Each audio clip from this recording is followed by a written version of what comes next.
It's Sunday Showdown here in THL land. Got the wonderful Pro Series going on. And we also have, just turn down the music here, we also have BGs right after this Pro Series match. But I would like to introduce some gentlemen that have not been paired up in a little while.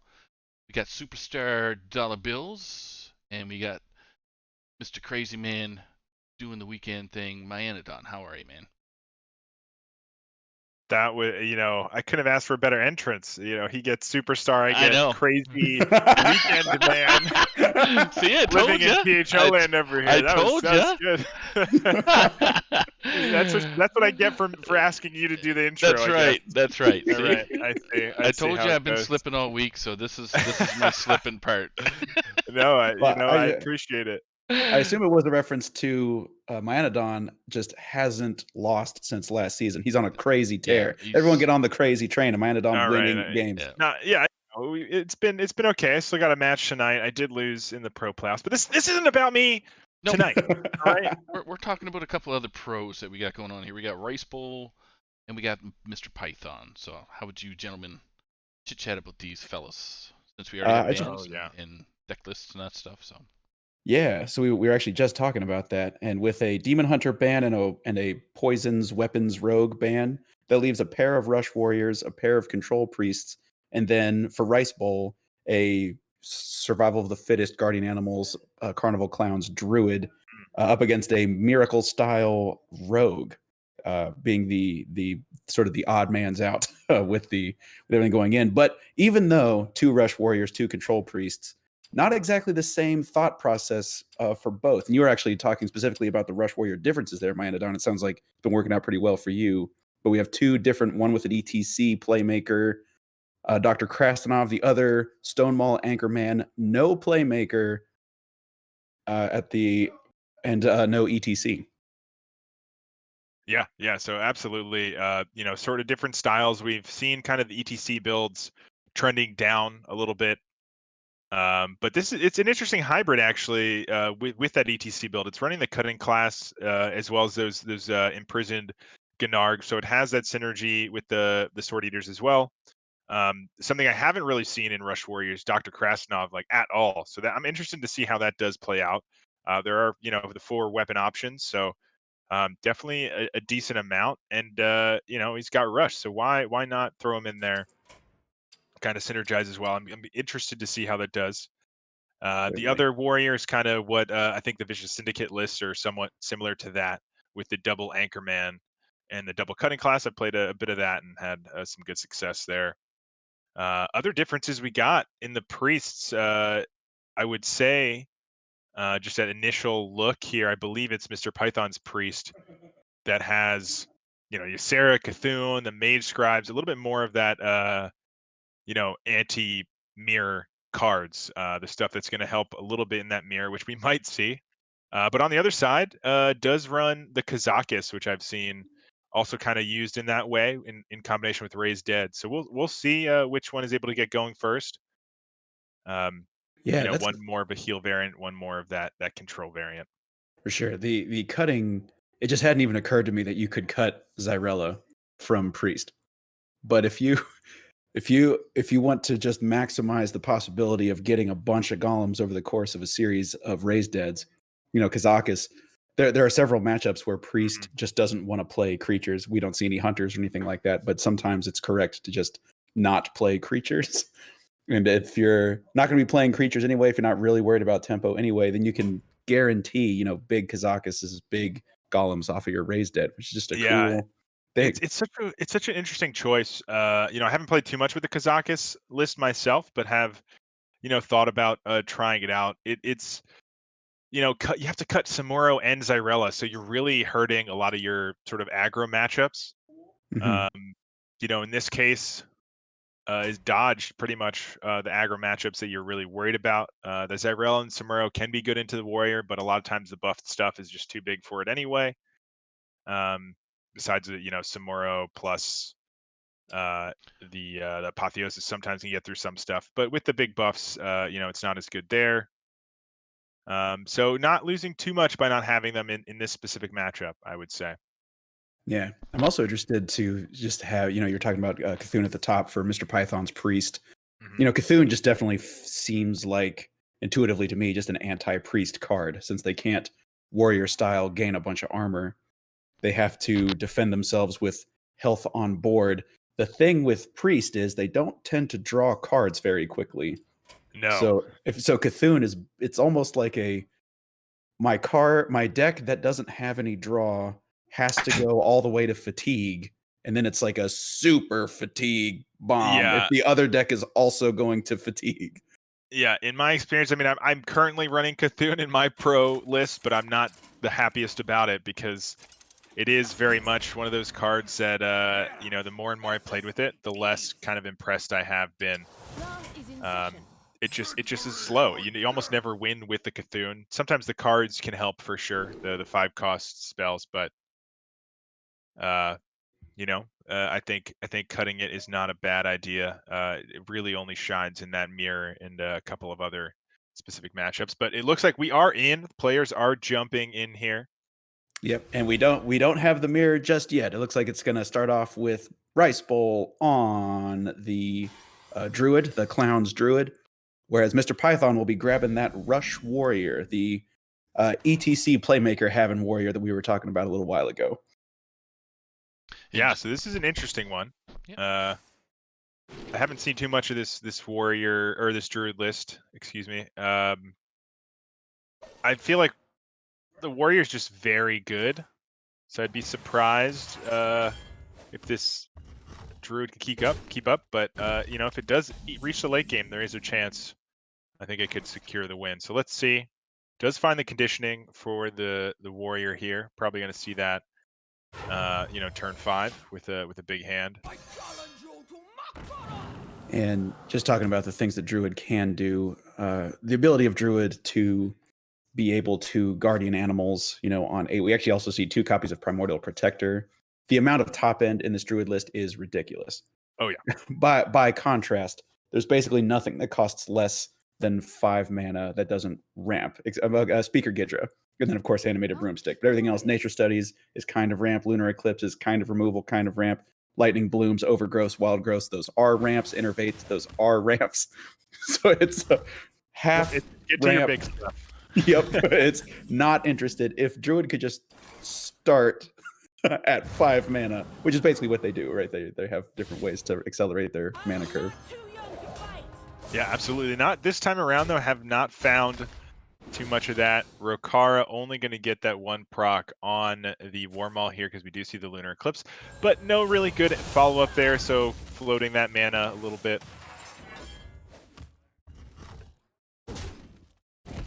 Does get rid of the Rokara, though, so not going to snowball too hard. Conditioning again, a good option next turn. Could use it here if we're trying to really be aggressive, but might just be okay to play a bumper card, maybe even both. You love conditioning on the dead, riders that you get, because you get, extra value that way. They do have to die first to get those riders, but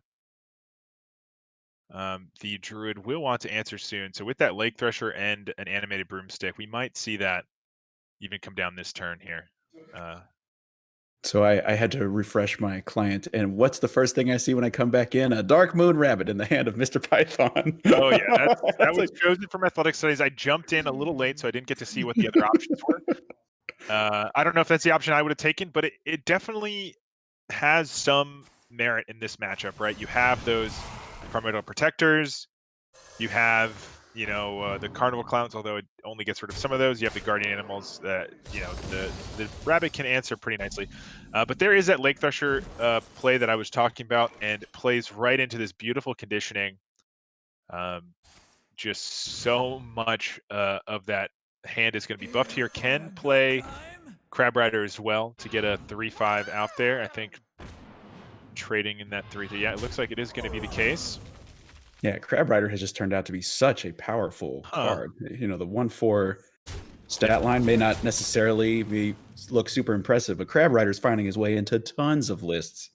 right now. And then, of course, we were talking a little bit about athletic studies early. Allows you to do things like Crab Rider for cheaper, Krastenov into Overlord Runthak. Lots of flexibility and lots of options.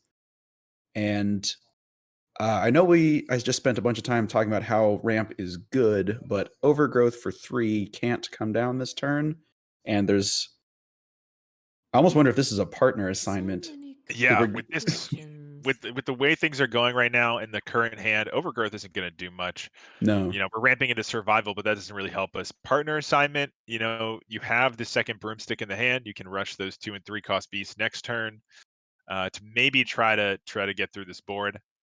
Otherwise, we're just waiting. And this Overgrowth probably not going to be enough to kind of secure anything. I mean, what mana are we at now for the Druid? We've played 1 Wild Growth, so 7 this turn.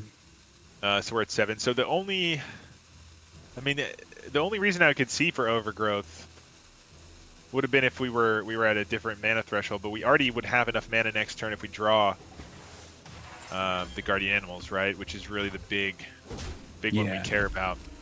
So yeah, it does go with the partner assignment. Gonna hold on to it. If I assume Rice Bowl would like to accelerate out Survival of the Fittest on 9, if at all possible.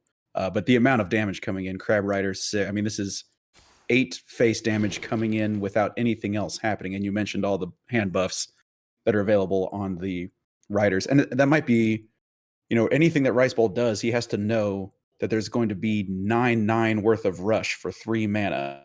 He puts on the board is going to be potentially. Wow! I am surprised by the broomstick there. I actually thought an extra Samuro just, even if you get to the late game, that can answer a big clowns potentially. If you get it buffed enough, we still have another conditioning. We have the Runthak in the deck as well. Mm-hmm. For this turn, I'm thinking Strongman Broomstick just to keep on. But that means Survival of the Fittest will just be 9 mana, do nothing. Yeah, you could start with the partner assignment. Yeah, how committed is Rice Bowl to the potential 9 mana survival? I just don't know if it's good enough. You can play a big strongman, but you let them just keep building the board before that happens. Mm-hmm. I don't think it's good enough. It's only a 10/10, right? Like right now the board clears it. So just so crazy. I think you got to go for the partner assignment, and let's see what our options are. You get the bloated python and the scavenging hyena. So I mean, doesn't have both brooms, so can't, rush out the 4/4 handler, but can play this python and this scavenging hyena. It looks like it might go for the broomstick though. We'll see. Oh, nope. Interesting. Just going to ramp to 10. Wants to Survival of the Fittest strongman next turn. Yeah, could still do at least one of these minions. So going to set up the bloated python here to follow up next turn potentially with that broomstick. And 16 damage coming in. It's coming in hot. Yeah, that is a lot of damage. Only 4 away. Can set up here pretty cleanly. I don't know what card it could save Rice Bowl here. Does animals get us out of it? Well, that's a teacher's pet. A teacher's pet can do some rush stuff here, but you only get 4. I mean, it's just not good enough. It's not gonna. I mean, the teacher's pet lives into this, but you have to roll another taunt, a 3-cost taunt, right? And even that, it probably isn't enough, right? Because the Crab Rider will be able to. The only 3-cost taunt I could think of is Ironfur Grizzly. Is that even still in? I think standard is Ironfur Grizzly is and Silverback Patriarch isn't. Am I remembering that right? Something like that. I can't remember which one, but those are the options for taunt here, and the Crab Rider gets through them pretty nicely. So this handler goes in. So yeah, gonna have to clear off the Crab Rider. Oh, with a double attack into a 2-cost card. 2 attacks into a 2-cost card. Crab Rider is just a beast. Actually, he's a Murloc, but still. It's a Murloc. Yeah. But now, I mean, if this does not get a taunt, there's no chance. I don't even know if with a taunt with this the rest of this hand, I think that should just be it. and that will be game 1 going to Mr. Python. Big win there. Currently, group process, Rice Bowls team up 14-6 on Perilous Chicos, Mr. Python's team. So getting these points could be very essential for their playoff future. Oh yeah, and somehow we were talking a little bit before the show started. Group process managed to tie their first week, Yes, so yeah, they're actually 0-0-1 right now going into this. yeah, the tie into Hype Horizon.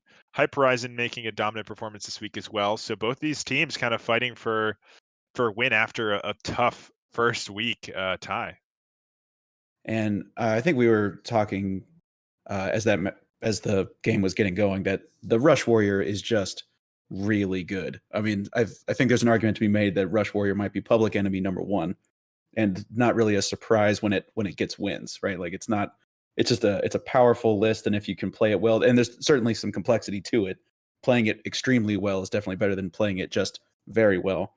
But there's enough tech choices where you still get to kind of express yourself, whether you want to do ETC or not, whether you want to do apparently a Krastanov or not. I haven't seen much Krastanov, and we didn't get to see him shine in that game in particular. But I don't think anyone is surprised that Warrior was able to find a win in this series. Yeah, not at all. I think that, and I think this Priest is also lined up pretty well, at least into some of this. It's I think a little bit more favored into the mirror. It's I think also actually I don't know the Druid matchup into the Priest, so that one I'm not sure of. But I would tend to think that the Priest has enough answers, but I could be wrong with the heal version anyway.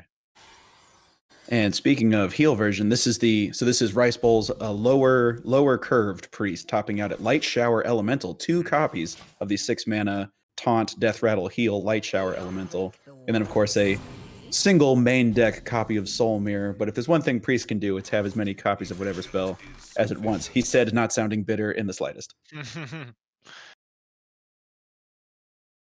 No way to clear this without giving the frenzy, so might just tempo out this man crick as we're looking at, and gonna just trigger it so they don't get an extra card value there.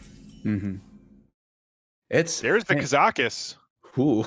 So I mean, that was a good play. Could have played Kazakis this early. Yeah, played it on 3 there if the trade had not been made. It's crazy to think that this effect, this frenzy effect from Efficient Octobot, is the Thorison effect. We used to have to pay, was it a 6 mana 5/5 to usually get only 1 discount? Wow, yeah. Remember those days? Yeah, that was, still good. I think that would still be good. But Oh, yeah, with this available, it gets pretty wild. And what a turn for Mr. Python there as well, with the field contact, able to draw a bunch as well as remove the board with that prize plunder and slow things down on the other side with the Cult Neophyte. I mean, that's exactly what you want to be doing here as the rogue. Yeah, looking at the rogue list, sometimes it can be, it's like where's the win at in this rogue? But it actually has some pretty strong tie. Jandis Barov multiple times with Shadow Step, Alex Straza multiple times with Shadow Step. Sometimes discounts land that you get to like 10 woo of the red smoke, so you get a 3rd or 4th Jandis or something. So yeah, something wacky. I mean, you can do some really crazy things. I mean, the top end of this deck, if you are able to get the right discounts, I mean, you can do so much damage from hand. You can get if you get both discounts. I mean, this is like the optimal situation. You get 10 woo to 0, you get Alex to 7, then you get both of your wicked stabs as well to 0, and then you just do an insane amount of damage. If you get a shadow step in there too, I mean, that's OTK. You can OTK with this thing on 10 if you have the right combination of cards. Usually you've won before then, but it does right. make you feel pretty good in a matchup like Priest, where you can kind of take things a little bit slower and find those pieces. So right now, could still do a ton of damage with 1 discount. The Octobot lets you play Alex 10 woo Alex, so that's 16 damage, and then you can also, if you don't use the 10 woo, you can go Alex double wicked stab if you have that for 20 damage instead. And If just you to get those your discounted. But just to your earlier point, Priest is already down to 15, and that was the 5-mana turn. Obviously, the buff your board golem is quite good if you're able to actually have a board. One of the most leveraging an advantage. Hysteria Oh, is an interesting Hysteria. one. Yeah, I mean, Venomous Scorpid makes Hysteria so good, right? It seems like Hysteria decks.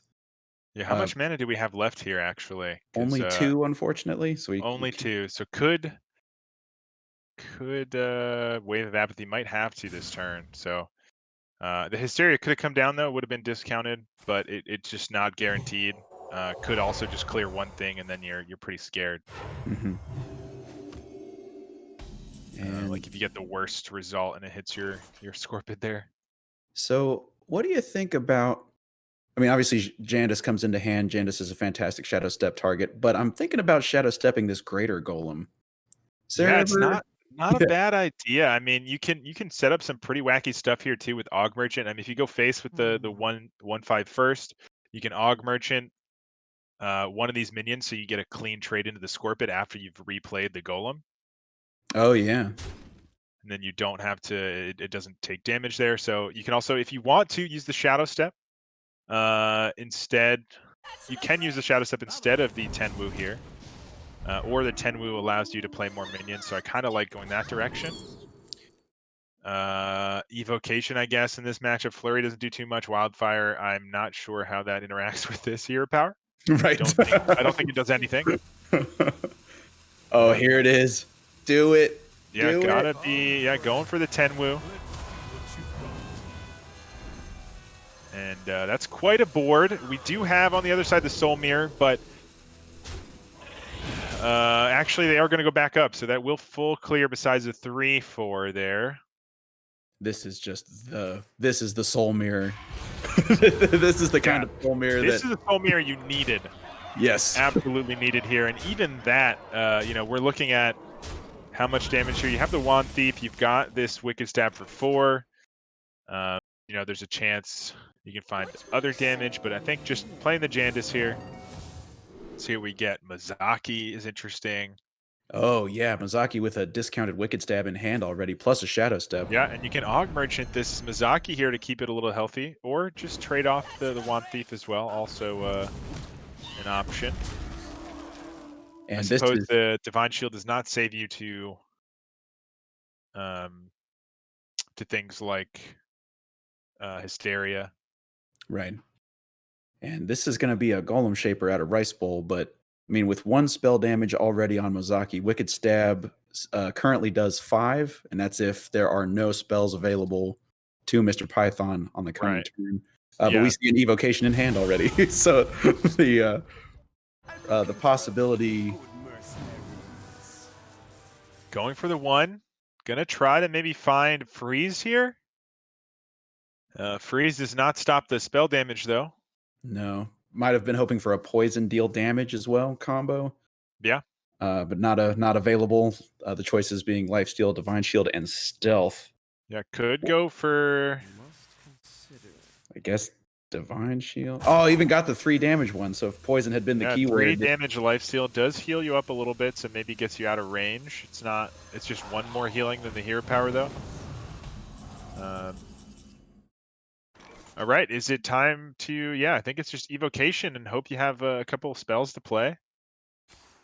Yeah. Odds are you get something playable. Brain Freeze, good option. Snap Freeze. I think that should be it, right? We're going to be able to go up to at least 10 damage. 1, we're at 7, 8.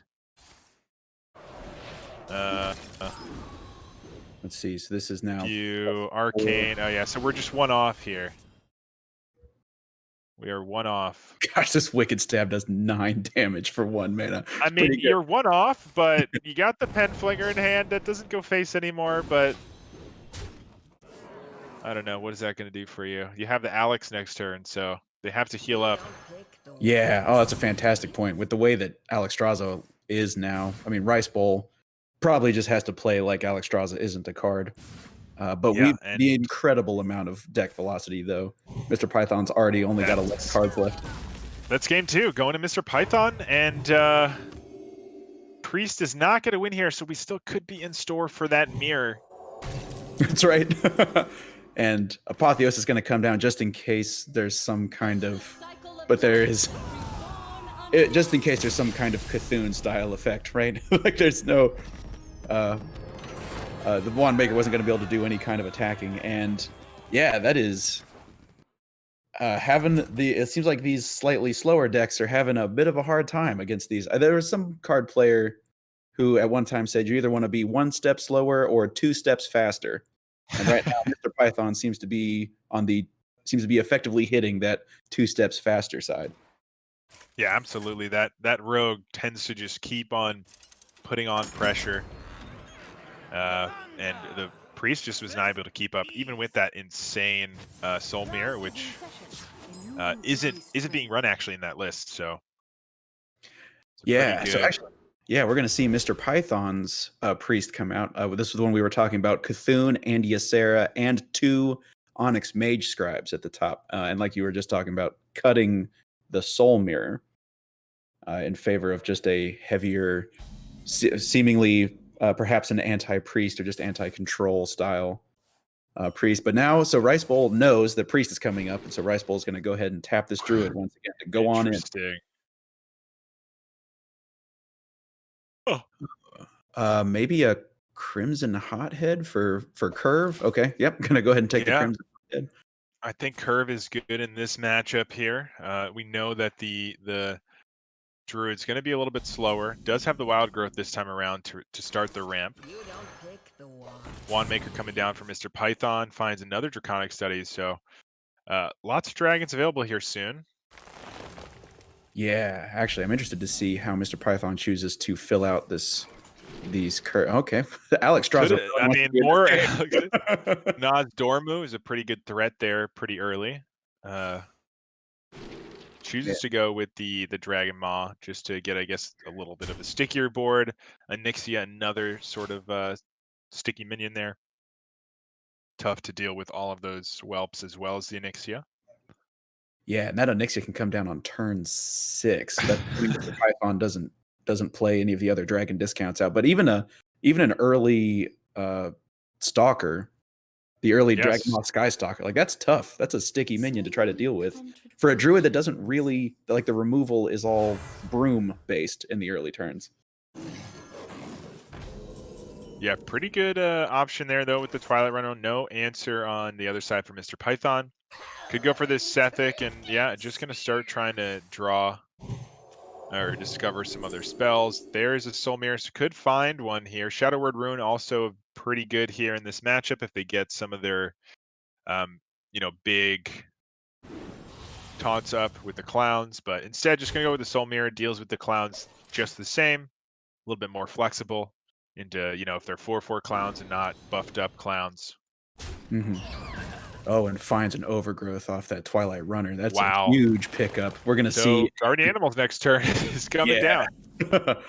So the druid is finally hitting the power curve here, and so now Mr. Python, like you were saying, Onyxia on 6 is a lot of whelps to try to deal with, but Guardian Animals is going to pull out 0 Twilight Runners, but so that means its chances of pulling out Lake Thresher. There's only 1 copy of Lake Thresher in the list, so it is possible to miss. But it looks like, considering just going for the Primordial Protector here, I mean, it's very good. It's a very good play. You get your 10 cost spell, you summon a 10 cost minion. You can play a strong man. I mean, I like that play. I'll admit I like that play. But if we have an answer here, which we are 1 turn away from that Soul Mirror, so no good answer just yet. I have Cthulhu not going to do it. Yeah, and this is an interesting sort of quandary for Rice Bowl, because the list doesn't have Soul Mirror, but you've seen you've seen a lot of Draconic Studies and at least 1 palm reading. Yeah, just the 1 renew. Oh, I'm sorry, the 1 renew. That's right. So can you, how much? Well, it's only fair that both players discovered a Soul Mirror, so. Right. You just got to assume it's happening. Going for the Lightning Bloom here to play double Survival. Oh, interesting. Just gonna remove something and then play survival. Yeah, I mean, this right, is yeah. 20. That's a rattling 20 damage. That is a lot of damage. Soul Mirror is going to have a nice clear. On the other side, though, we have Ghidra in combination with stuff, or just play out one of these guardian animals. You've buffed your whole set of animals. You've got now a Twilight Runner, I believe, and a lake and 2 Lake Threshers in the deck. Oh no, there's Teacher's Pets as well. Only playing 1 Lake Thresher, which I find kind of surprising. Two Twilight Runners, 2 Teacher's Pets, and a single Lake Thresher. Oh, well, there you go. And so probably this meta call there. Yeah, so this animals won't hit anything. I think the second animals is just a buff for Ghidra. If you can figure out a way to piece it together, but there is not a way now that I'm looking at it. Yeah, we've seen both runners, we've seen both Teacher's Pets, and there was that Lake Thresher. So yeah, that is a dead guardian animals. On the other side, Raised Dead is something you like normally, but Yeah. in this situation, maybe just heal up. And it looks like we are going that direction, saving it for a combination with something else. Can use it with the Crimson Hothead, can potentially combo a Zyrella later. Do you ever just jam 3 8/8s? How important? The only way to corrupt this carnival clown is the other survival of the fittest. So that being the case, I guess you I have a like 3 8/8s. That's pretty good. You've seen their 1 discovered card so far, right? Oh no, they've just discovered the flash heal as well off the Scorpid. So you don't know for sure they didn't discover another answer, but I mean, I like playing 3 8/8s. Seems pretty good. Oh, I can definitely see the argument for that. You've seen the Soul Mirror, the discovered one, and you know there's not one in the deck. So you can feel pretty confident that it could stay alive to swing to the face. And I assume Rice Bowl's trying to decide if this Kodo goes face or not, because going face 9, not trading with the Scorpid means that if you play out Ghidra can't just be poisoned by the venomous Scorpid. Right. This is interesting. So going for actually going to sacrifice the Ghidra to protect. Yeah, so sacrificing the Ghidra just to push that 3 damage face to set up that lethal here, I believe. Even if the 3/3 is dealt with, you have the 9 and the hero power to deal 10. So if they just have their hero power to heal, this sets up the lethal. We see on the other side, though, we have the Hothead, we have Flash Heal to taunt it up, as well as heal, or could play, Eye of Cthulhu instead. Hope that you kill the 3/3. This is a little bit risky. Does not clear the 3/3. No broomsticks though. In the hand right now. But does get 2 draws off Does get 2 draws, and there's a broomstick. I mean, it's a little too late though, because you can't then charge in with the 9 damage face. True. So it is going to be able to stay alive here. And I forgot the guardian animals from the beginning of the game was a find off Nature Studies. Yeah. So the 2 copies of dead guardian animals. But 5 mana, 8/9 taunt, death rattle, summon a beast seems like pretty good value for your mana. Yeah. This Heart of Cthulhu is going to answer the other minions though, which is pretty nice. But again, looking straight at 8 damage, has a way to heal another 7, so can get out of range again. Gonna go with the palm reading first. Condemn. Initiation is interesting. Not quite enough to clear the 8/9, but could be. Oh wow, we are just going for Yashiraj to hit the 10/10. Oh, okay, yeah, that's not going to do it. Yeah, I'm surprised we didn't go for the Heart of Cthulhu and just try to stay out of range one more turn. But Mr. Python says, you know what, whatever. You won with the Druid. I'm not too worried about it. I got 2 more chances. I feel like my list is better in the mirror, so I'm okay playing that out. I think you're going to hold back. Let's see the Warrior first. I can beat that. And from there, if I don't, then, we're in store for a long night. That's interesting. I'm trying to think of what the diesel hit off of that was. I guess Onyx Mage Scribe was the hope. Yeah, I'm trying to, because we're not running the Light Shower Elementals, which would have been obviously a good results. Yeah, and I think Blade Master Samuro was in the hand already, so not an option. I mean, that would have obviously been colossal, a huge board clearing Samuro. But oh, actually, and so Rice Bowl's actually going to queue up the priest. We're going straight into the priest mirror right now. Getting Maybe priest. it was I wonder what he was looking for. Anyway, yeah, I really don't know what could have been the card that they were looking for with that. Anyway, Mr. Python with that priest mirror to start. Okay, so Rice Bowl says, I'd rather just play this one out. Let's get it over with. Yeah, I wonder if Rice Bowl likes his particular priest into the mirror. I wonder if he if it goes low, 6 mana light power elementals and stuff. Yeah, I mean it's okay. I tend to think that the control list is a little bit better in the mirror. That would make intuitive sense to me. I'm just, but I think it's pretty it's pretty like 50-50 early on. It's really just the longer the game goes, the more it's favored towards the control priest, and usually these matchups do reach that stage. slight ordering error there, doing the hero power and then the light shall burn you. Usually it's the light shall burn Right. you, then hero power. Then you hero power and then burn them with the light. With the light, exactly. So it's not the light has burned you. Right. So order is important there. Man Crick gonna come down. Also a good option off of the Raise Dead. So like to see that come down early, as well as that Kazakis is really what we're hoping for here. Is Rice Bowl on the other side?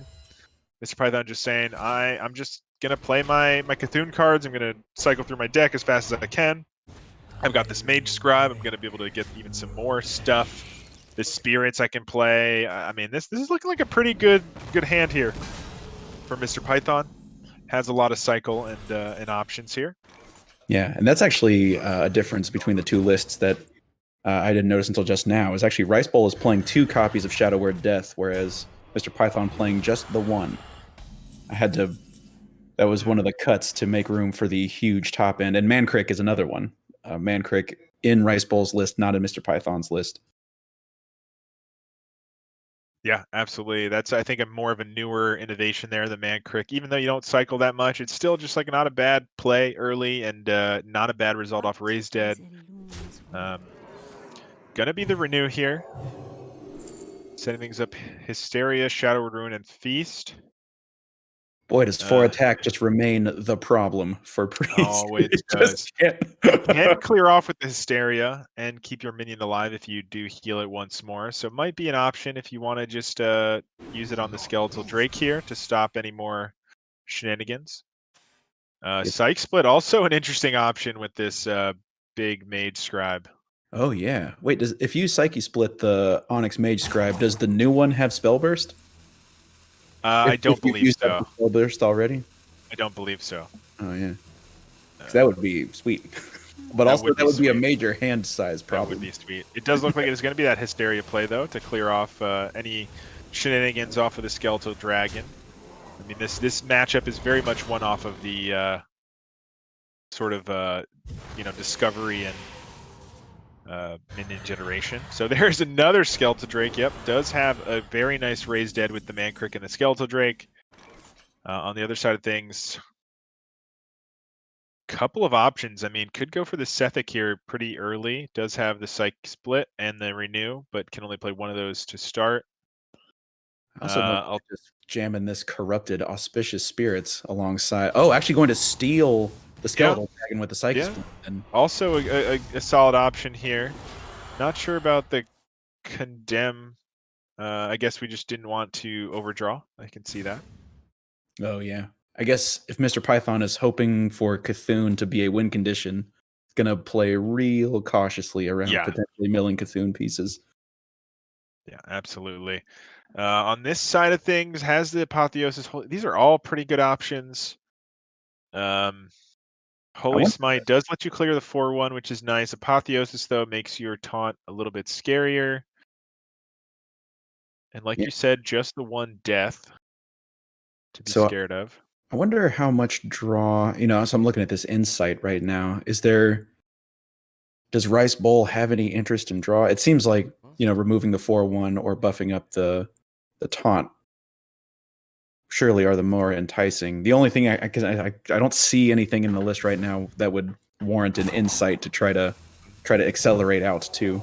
And so yeah, Apotheosis in conjunction with Hysteria actually going to be able to get this board should be back able to clear everything off. Whoa, that was good. The best result actually there with the 7/7 surviving.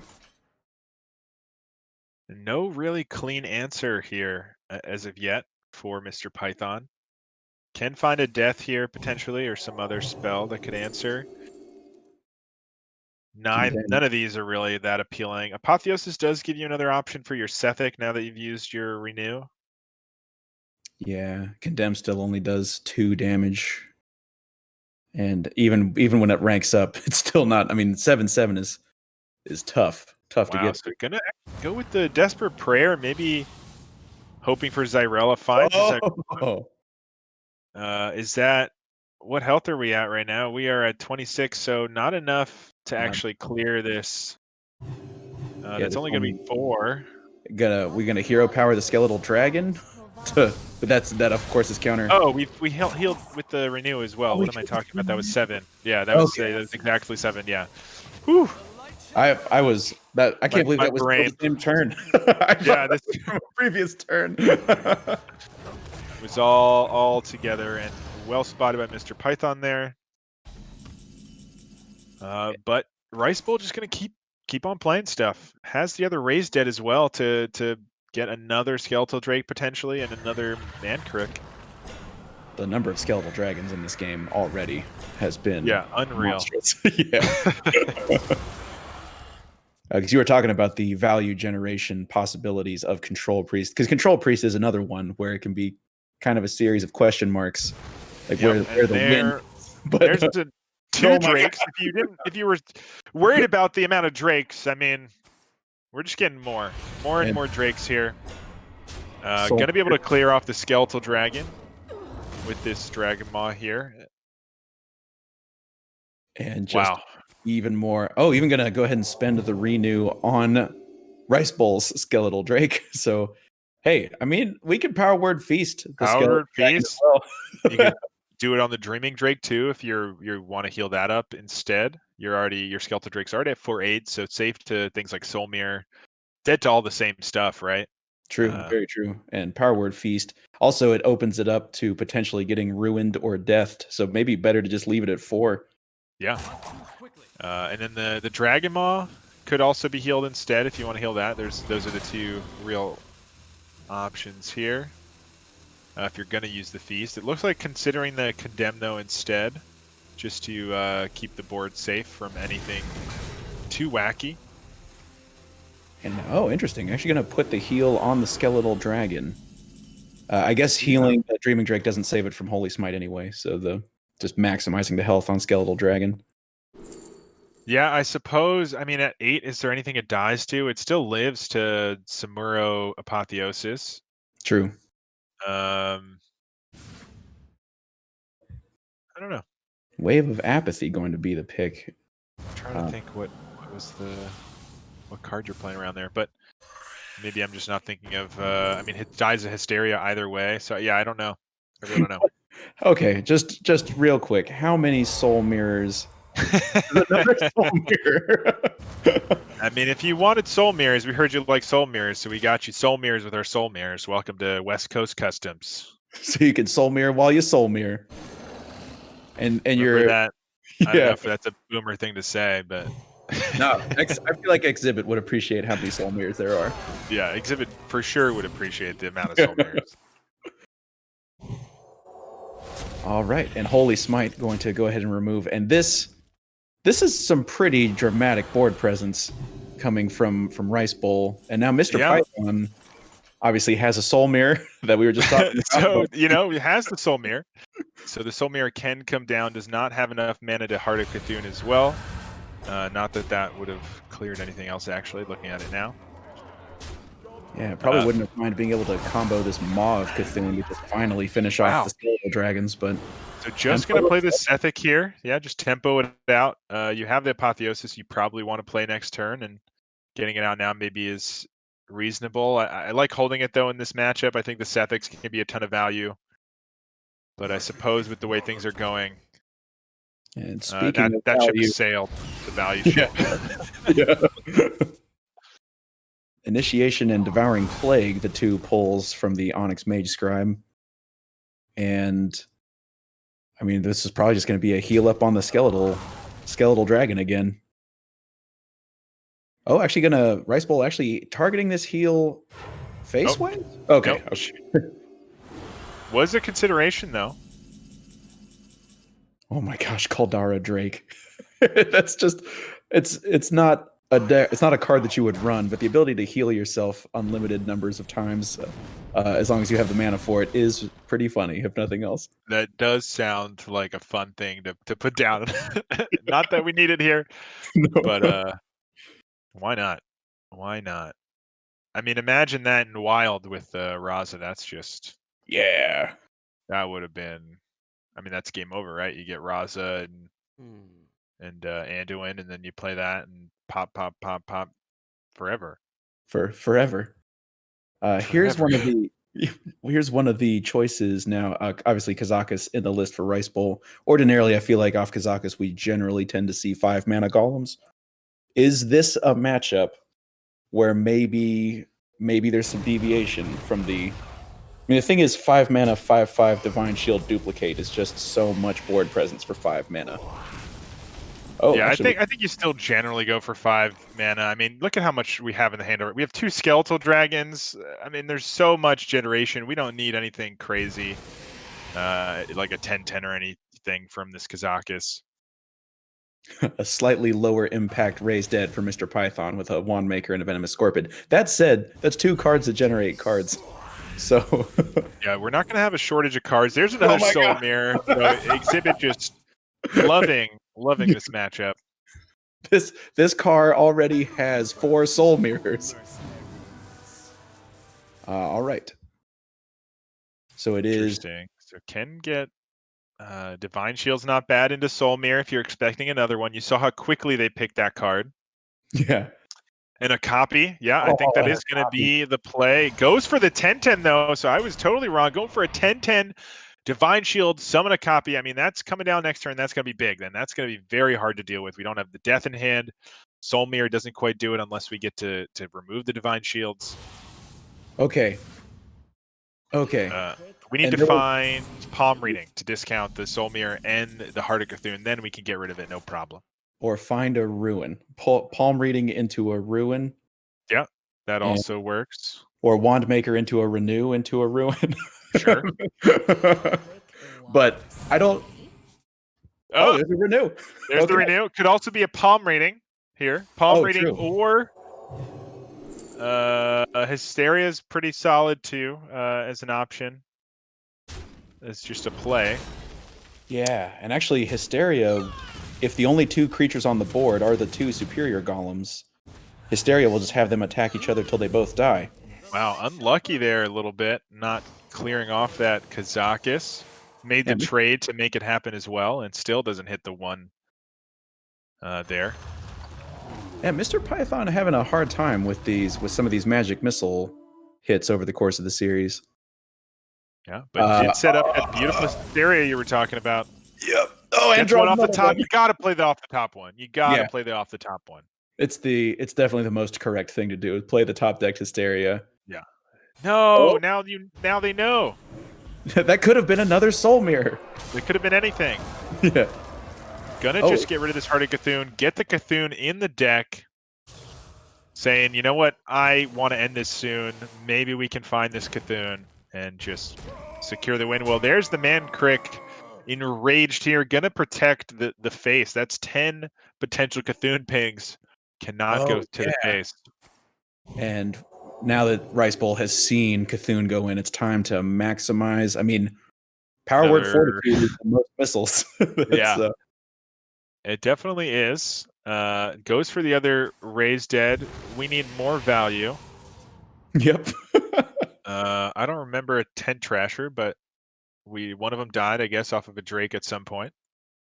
Yeah, I think that was it was a couple of boards ago. Maybe it got soul mirrored to death. One of the things that got soul mirrored. Oh, to death. yep. That's what it was. I remember now.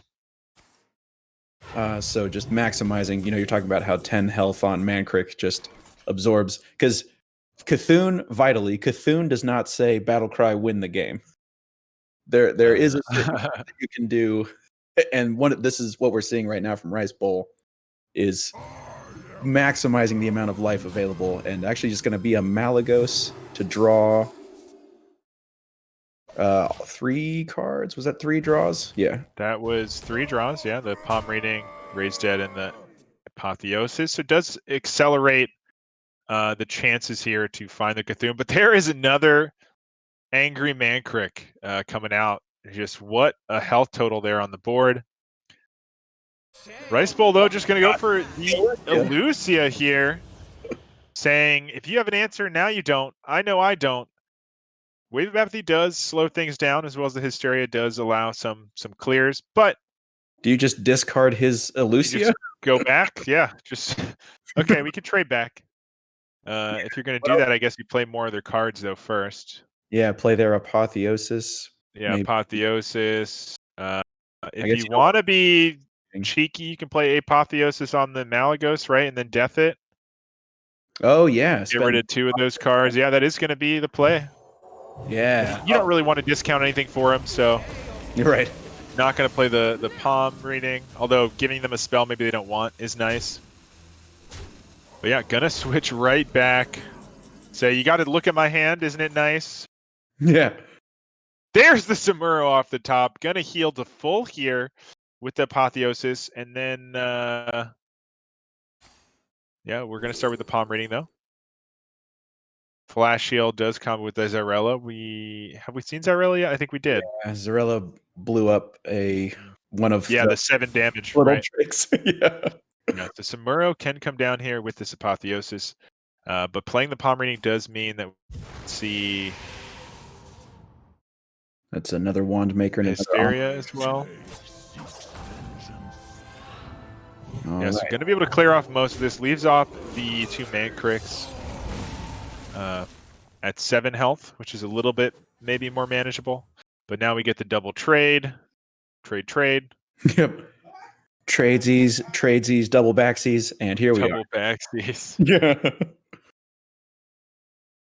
All right, your Rice Bowl, you know that there are 8 cards left in Mr. Python's deck, and one of them is 10 mana, deal 30. Every single turn. How do you maximize the amount of hit points on the board? Or actually, over the past couple of turns, Rice Bowl was able to generate quite a lot of face damage, but that Samuro off the top in conjunction with Apotheosis healing for 16 really slowed down Rice Bowl's damage plan.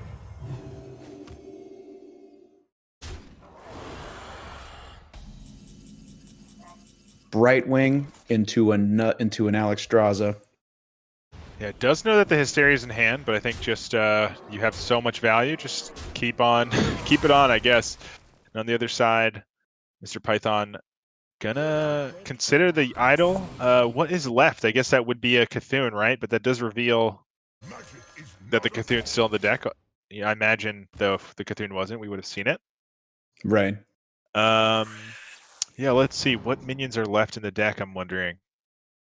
For Mr. Python. Yeah. I think there's still an Onyx Mage Scribe in there. There's Cthulhu and maybe a Mage Scribe. I think we've seen both Scorpions. We've seen Samuro. We've seen Zyrella. I think you're right. Just a Mage Scribe and a Sethic. There's a Sethic as well. There's still a Sethic in the deck. Wow. Yeah, so 3 minions. And then, of course, there's that's just the value that we know about. Of course, we can see in the hand Ysera also just waiting in the wings for if Mr. Python ever needs 5 more resources alongside a 412. And Hysteria. This is just one of the... Oh, and actually in conjunction with Wave of Apathy... Yeah, keep the Scorpid alive. I gotta say that Venomous Scorpid is just so much better than I thought when it was, spoiler season. I was like, it seems fine, but it didn't seem like it was a 30 cards card, but especially in conjunction with Hysteria, it's just so good. Yeah, just saying, fine, you can have it, but it's not poisonous anymore. Right. Oh, What and there's about the other this one coming down. Yeah, this one's poisonous. Oh my gosh. Wait, where did this Carriel Rome come from? Oh, Brightwing. Right Uh, wing. Yeah. yeah. There's a holy spell. I mean, it actually has discount options with the apotheosis. Yeah. You can actually get one discount on an apotheosis. That's pretty nice. Pretty good, especially if you have another creature, which I guess is only the Scorpid Brightwing. Ironically, Carriel Rome is one of the best things you can put apotheosis on, but then you don't get the. Yeah, these two as well are holy spells, the power infusion and the condemn. So could also discount those if we want Oh yeah, to play the Carriel this turn. they're okay. So it is going to be the power infusion, and yeah, Carriel. Oh, this is actually going to be another yeah. super combo. +2 attacks that it can be hit with Shadow Word Death, and then Rice Bowl doing his very best Smork impression. Yeah, not quite that much pressure yet, but now with that Holy Smite, Mr. Python says, time for you, Sarah. Let's get some more value in the hand. We got a couple minions. We got a couple spells.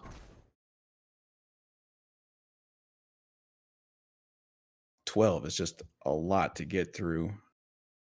And I guess you know what 5 of those cards are. You know, all of the Ysera cards, Nightmare, the Dream, Laughing Sister, Drake, Awakens. But this card on the far left-hand side, oh gosh, where's this Soul Mirror from? Is this from a Renew? Or from a palm reading, maybe? I think it might be from a Renew. But, we've definitely had our fair share Yeah. of And so I'm just, if you're Soul Rice Mirrors Bowl, here. how do you parse what this hand is? Like it's five Ysera cards, and then something generated off of something, and then something else generated off of something. Yeah, it's such a weird line you got to play because the Cthulhu is in the deck for Mr. Python as well. So you want to have enough health on the board to protect your face, so you're not just taking 30. Mhm. But you also want to play around potential removals. I mean, you've seen the Soul Mirror, right? We switched hands, so they saw it. They know the Soul Mirror is in the hand. True. So Rice Bolt's got to play around that while also keeping enough health on the board to survive a Cthulhu. And this is a good sort of in between here. It does have the health and does protect the face. There's that Mage Scribe we were talking about. Can maybe use that in combination with something. The Ysera Awakens does full clear, which is an option. Yeah, that's just really good. And then Ysera. Yeah, Ysera and then renew. Get some more spells. Just renew the Ysera and trade. Yeah, I like this this option here. Hysteria, another potential removal for later. Finds also another Apotheosis and Condemn. Wow. That is, and does manage to stay for a second there. I thought that was 10 cards in hand, but that is only 9. Mr. Python very carefully staying underneath that 10 card. Don't want to mill your Cthulhu at this point. And Light Shower Elemental going to be the play. Yeah, it's a little awkward. You have to play it eventually, I guess, but they have the Dream. So it's that's coming down eventually. You gotta bait that out, I suppose, with something. Yeah, actually, Dream is that's a great point because the Nightmare costs 0 mana and it can be comboed with a Cthulhu. But anything you do, I mean the kind of tempo you get from a 1 mana sap in that Dream card is just obviously it precludes Cthulhu, but if there's ever a way to discount it, if there's I don't know if there's any palm readings left or anything, but if there's ever a way to combo it with Cthulhu, or if there's ever a way that Mr. Python gets ahead on board, the Dream is just a constant threat for Rice Bowl. Yeah, absolutely. But as we're seeing right now, Mr. Python starting to come out a little bit ahead here. There's that second Light Shower Elemental. It looks like that was the last minion in the deck, unfortunately. Probably trying to hit the Idol of Yashiraj on that next, that turn, but not able to do it with that top deck, unfortunately, for Rice Bowl. Oh no, it's still green. Why did it look like it wasn't playable? I What do we have actually, left for? I thought it looked unplayable. Maybe it's just a weird bug. But or maybe what it'll else? play it because I don't think there are any creatures left. Yeah, I don't think there is I don't. either. Is there a wand maker left? Like one wand maker? I, I don't I think we've think played so. both. Yeah, I think we've played both wand makers, and they And then never came off Mankrik, Elucia, raised both it. Scorpids. I'm pretty sure that was the last minion. I think you're right. I think you're right. Yeah, we played Kazakus already. If there is a creature in there, it's going to catch me totally by surprise. Right now, I think Malagos should just draw 3 cards if Rice Bowl were to play Malagos. It seems like it should draw Draconic Studies, Holy Smite, and the other Palm Reading, I think, are the last 3 cards in Rice Bowl's deck. It looks like we are just going to go for the Carriel Roam here and hold the attack. And now Mr. Python, every single turn, Mr. Python, it seems like it's just okay. There are 2 cards left in Mr. Python's deck. One of them is Cthulhu the Shattered. Yep. And, Yeah, it's coming soon. I mean, yeah. we've done a good job of surviving up to this point, and oh, no Holy Spells discount. But Everybody heals. what a heal. Everyone's back at 30. Classic Priest. Yep. We've played 30 turns and everybody's at full health. All right. We're down to that last little bit here. I don't know if there's anything left in the deck for Rice Bowl to really come back here. Insight doesn't draw anything. Idol doesn't do anything. No, I mean the last card that generates stuff is palm reading, but what could you get off of a palm reading? Because usually, if I'm thinking about spells that generate boards, I'm either thinking about Druid I or I'm guess thinking raise about dead and hope you find the right like that. That's the only thing I oh, could think true. of that maybe generates something that gets you there. But even that is going to be tough. Yeah, it looks like it's just going to be play a minion and hope that it's enough here. Let's see. Are we going to find the Cthulhu? No, still no. Sethic. The last Sethek Veil Weaver. With the ability, no choice, no Sethic Dream. That would have worked. Not even going to give the option, saying if you had discovered, I don't know, maybe I'm losing track of stuff. If you have another Soul Mirror or something, I don't want you to get a Sethic to maybe discover more stuff. So I'm just going to keep things going here. And no need to do more stuff. I have 30 damage from hand next turn. Right. We should be good. And I think it is going to be over here. Hysteria not going to be able to clear. Actually, with Apotheosis, does it clear if you make that 6? No, that's still not enough for the Mage Scribe. If you make it a 6, 12, that just dies to 2 hits still from the Acera. Oh, yeah. Yep. So yeah, that's not going to be it. And that is the win there for Mr. Python. A big win for a tough week for their team, but going to give them a little bit more points. That's going to be 15-10 now instead for group process versus Perilous Chico. So very important win there for Mr. Python. We'll play that by Rice Bowl, but I think just the lineup lined up really nicely. I think the Priest Mirror was always going to be a tough one. And then the other ones, the other matchups just kind of worked out early in Mr. Python's favor. Yeah, Rice Bowl definitely had a tough time with the the Druid versus Warrior game comes to mind, where just Druid was never able to sort of get its feet underneath it, which is the risk of playing a deck that can ramp into such powerful stuff. When there's an order that you have to draw your cards, it's just always obviously when you draw your cards in that order, it's incredibly powerful, and just an unending parade of clowns and animals. But Warrior doesn't give you a lot of time. Right, the Rush Warrior puts you on a clock pretty quickly. It's not like against I don't know, like a big old priest or some kind of control warlock or something where you've got a couple turns to find your ramp and get going. I think we have the legend, the myth, the winner, Mr. Python. Mr. Python, congratulations on that 3-1. Thank you. It felt like 2 matches, honestly. The first 3 games and then the Priest Mirror. And then the Priest Mirror. Yeah.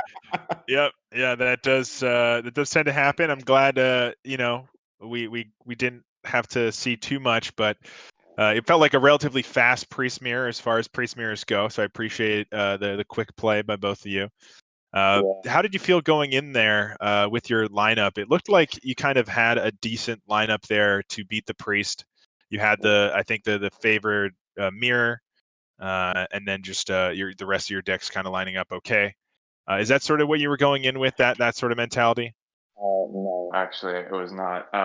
Credit to Rice Bowl. He actually had a pretty good lineup against mine. Mm-hmm. The Clown Druid, I was surprised when I saw it when lineups were released, but then Yeah. we checked the numbers and Clown Druid was favored in all 3 matchups, which Oh, yeah. really surprised me. And yeah, my priest, I was concerned that my priest wasn't going to get a win, but I knew that it was favored in the mirror with Cthulhu, and then also Ysera ended up being really big at the end to give me a little more gas. But overall, I think Rice Bowl had a good lineup against mine, but I'm just happy that it all came together. Yeah, absolutely. And getting those points for your team has got to feel good. A little bit down early in the week, but able to kind of at least get, a good amount of points here and stay in the race. Yeah, definitely. Off to a little bit of a slow start, but I got faith in my team will bounce back. And tell us a little bit about that we saw a pretty big deviation in your warrior versus Rice Bowl's warrior. Obviously, if I'm asking too much inside baseball, feel free to tell me to shut up. But your warrior, running Krastenov in particular was something that was the topic of a lot of discussion. What's up with the Krastenov? Yeah, so it basically came down to deciding whether Troublemaker was good or not. And I was not even something I discussed with my pro team, but in other teams that I'm on, kind of deciding that Troublemaker is just not really that good. And so I don't know if Krasinov is like the best card, but it's got synergy with the deck. It buffs your weapons to make cutting class cheaper. So I thought it was decent to include. Didn't even end up playing it, but it was in there. Yeah, it definitely was. We didn't see, like you said, it Yeah. actually come into play. But I think the big highlight actually in one of the matchups there was your cult neophytes, I think, and sort of that rogue build felt very, very dominant early on. Did you feel that was just the matchup playing out, or is that sort of how you kind of anticipated that game to go? Yeah, matched up into the priest. So I think the cult neophytes were especially good in that matchup Mhm. compared to the other 2 that were available. I also had a really good starting hand. I had a great Octobot go off, hit like a field contact, and I was able to kind of steamroll the early game and then got Kazakis with the buff Golem. And it kind of just, that game ended on turn 9, which is pretty good considering he had a lot of healing with like the elemental thing. But yeah, kind of just snowballing the early game. And then I guess I don't know how much of an impact the Cult Neophytes had, but I do remember when I played it, he had to do like a really slow play, like a 2-minute Draconic Study. So it was pretty impactful there. Yeah, you didn't. The number of cards in his hand that turned red with that early cult neophyte was just about all of them. It was probably like a 7-mana tax on his hand or something like that. It was good, and I can't explain how happy I was to see the Shadow Step come down on the Golem. I wanted that so much. yeah. Thank you for doing that. Yeah, I wish he didn't play Wave of Apathy. I had lethal all calculated out, but he had the wave. Yeah, lots of discovered fun stuff that series. How many soul mirrors did we see that game? Like especially in that priest mirror, but even before that, we saw several soul mirrors discovered, I believe, with the priests on the other side. So, we were joking about what is that? I've forgotten the name of the show, but Pimp My Ride. Pimp My Ride. We're talking about that. Definitely watching. Just the amount of if you like your soul mirrors, we got plenty. We got soul mirrors on soul mirrors. But anyway, congratulations. It looks like we are about to get set up here for Battlegrounds. So, congrats again, and good luck to your team in the next few weeks here as we continue the season. Hope you guys can secure a win soon. Definitely playing well. So just a matter of time. Thanks a lot, and thanks for having me on stream, guys. Yeah, no problem. Thanks for jumping on, buddy. Yeah, anytime. All right. And there you have it. Gru Process versus Para Los Chicos. Gru Process wins the week, but Para Los Chicos gets that crucial extra burst of points, the extra 4 to make it a 10-5. A 10-15, which is just a lot, right? It's like you were saying, moving into the later weeks, you just got to stay competitive. Yeah, those losses, you like to have those 10 plus point losses that you can certainly find. It means your team was competitive and you managed to get points even through a loss, and those are the weeks that I think keep you into the race later on for sure. And it looks like with that, I think both Steffi and Blue Sombrero are here. So for me and Myanodon and Saku, so great to hang out with you guys, cast some Hearthstone. Always a pleasure. It's awesome. Thanks, guys. Appreciate it. Then we got And the other two superstars. that's right. Oh wow. There are two superstars. I'm just a crazy You're weekend, just the weekend guy or you're something. you're the crazy All weekend right. warrior guy, dude. All right. Sounds good. I'll take it. All right. Thanks, guys, for helping out tonight. Appreciate it. Yeah, no problem. All right, take care, everybody, and have fun with the Battlegrounds. I'm sure it's going to be a fantastic matchup. Oh, it's Thank gonna you. be great tonight. Hey. All right, transition. Do.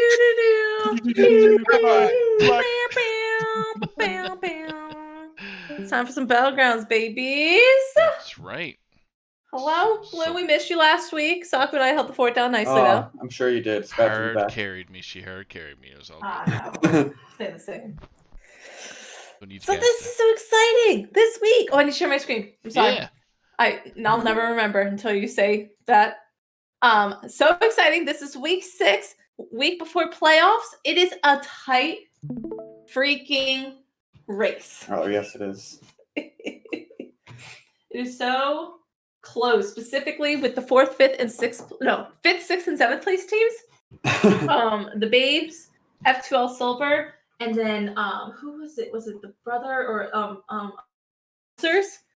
Oh, we're all fighting for that 5th and 6th spot, but we're close. It's gonna be good. It's good. I know. It's really exciting. And yeah, I am one of these teams right caught in the in that little fight for the last playoff spot, so it's definitely Same. matters a lot for me. Same. I'm just wishing all the luck for the Babes. I pulled my hardest. I know Riots and I really threw down on Friday, and so I know my teams are going to do the same this week. It's going to be good. I hope so too.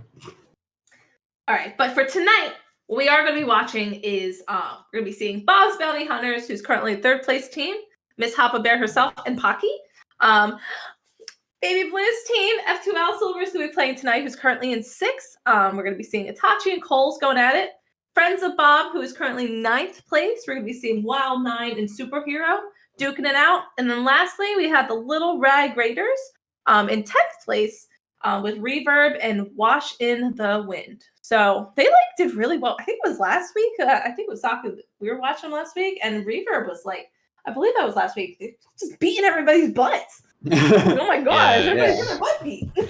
It was like, hey, you haven't gotten beaten by me yet, so let's pound you into the sand, and then we'll go after this next person. Mm-hmm. So it was good. Always a good time. So let me I think right now. We're still getting BG lobby ready to go. Oh, they got all 8, so.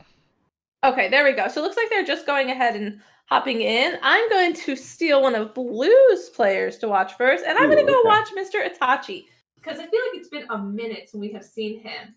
So I'm going to go ahead and... Sounds good. I'll hop on Pocky. Nice. So just Two strong players. Yeah, just for our viewers, we're gonna be swapping in between Blue and Steffi's screens there every 3 or 4 turns, and they're just gonna do their magic and add their opinions and what's the best word for it? Our knowledge of gameplay. That's right, your knowledge of gameplay. There we go. It looks like we're getting started. Yeah. Started. Who are you spectating first, Saku? Just so we know. Awesome, thanks. So we got Itachi with Reno. Reno is one of those heroes where it's like, if you hit, woo, top 4 easy. Or sometimes he can be a little slow depending on the lobby. And looking at this lobby, we got some heavy hit, fast place heroes. So I'm interested to see if Bob likes to give Reno what they need today. Just to make it a little bit easier for Saku. So right now we have Itachi with Reno Jackson. We have Coles with Yogg. We have Wash in the Wind with Jandis. We have Reverb with Omu. Nice hero there. We have Superhero with Ragnaros. We have Pocky with Millhouse Man the Storm. That is a good one. Let's see other dragons. Yeah. There are Wild 9 with Alakir. And then Hop Bear with Greybow. So pretty strong lobby in my opinion. Yeah. Weakest is Yogg, but like Yogg, you can like cheese the early and mid game with that additional buff. So Yeah, I think exactly. this is a battle. Good stuff here. Yeah, it should be pretty close. Exactly. Yeah, it could be anyone's game. Truly. So a lot of people going to 2. Pretty expected turn 2 here. A lot of levels. Might be everyone actually. I think all these heroes do. Not Millhouse. Not Millhouse. Oh, I forgot Millhouse was here. Yes, not Millhouse, correct. He's got a good start, by the way. Millhouse. I know. I just looked over. Yeah. Okay, we got a token start. That's always a good time. Or maybe the second round got the token. Looks strong. It's very strong.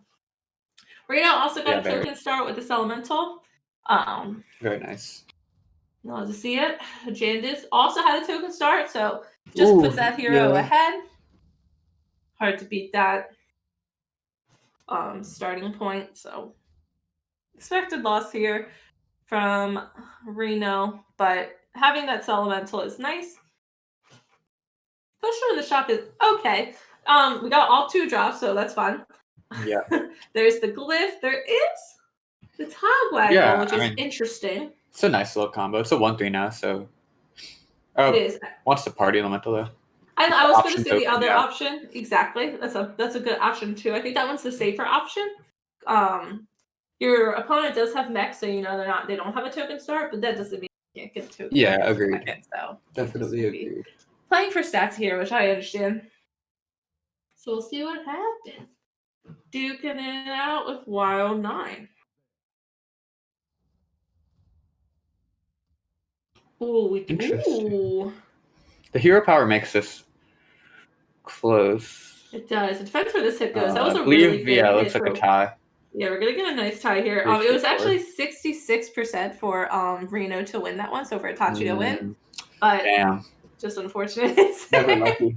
Never always lucky, I suppose. Never or always. No damage though is good damage, so we'll take that. However, you guys gonna have to play against Pocky. Uh-huh. And I know I'm looking over at your screen right now. Yeah, like, gonna be a little rough. This is definitely doing Millhouse things, especially the Wrath Weavers and the also hitting demons and the Sour List. Yikes! Yeah, that's a lot of growth. Yeah, this scene just buffs everything. It really does. I wonder if you just like sell and get an additional buff. Yeah, I like it. Yeah, why not? All right, you guys are gonna see Reno is leveling through 3, so Itachi I think probably looked and decided, you know what, I'm not gonna beat Reno. So I might as well just try to get ahead of the game and see if I can find something. So hopefully you won't take that much damage for it. Oh, rough. That's a 5. That's a 5/6. Oh, I'm sorry, 7/6. Excuse me. How dare I?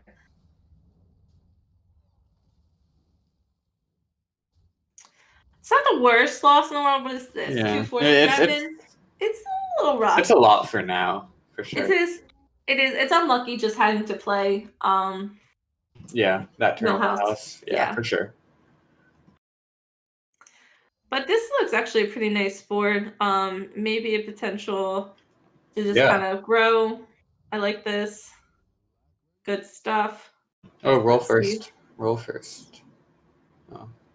Rolling first, I agree with. Just so you can have that, because you want that. That's like the best one. Yeah, because now you can't actually roll here for just like if you find like 5 party elementals or something, right? Like. Yeah, I agree with you. But that's just a little baby like mishap. We all do it. I know I do it often. It doesn't matter too much. I love tipping Bob. So he's playing against his teammate Cole. So I'm assuming that's why we see this positioning right here. Some good conversations going, and I love it when we can get teammate ties. So absolutely, yeah. We'll see what happens. Yeah, hopefully we get one of those. Right? I know you're banking on that. No, not biased or anything, but yeah. I was playing on Friday, and I was on my phone, and so was Lemur, my teammate. Mhm. And we were playing each other, and I just asked him, "Are you strong?" And he goes, "Meh." And then we just we perfectly tied. Oh, No nice. further communication needed. And it was brilliant. So that's Because, I as mean, they were close both to a strong. tie as you're gonna get right there.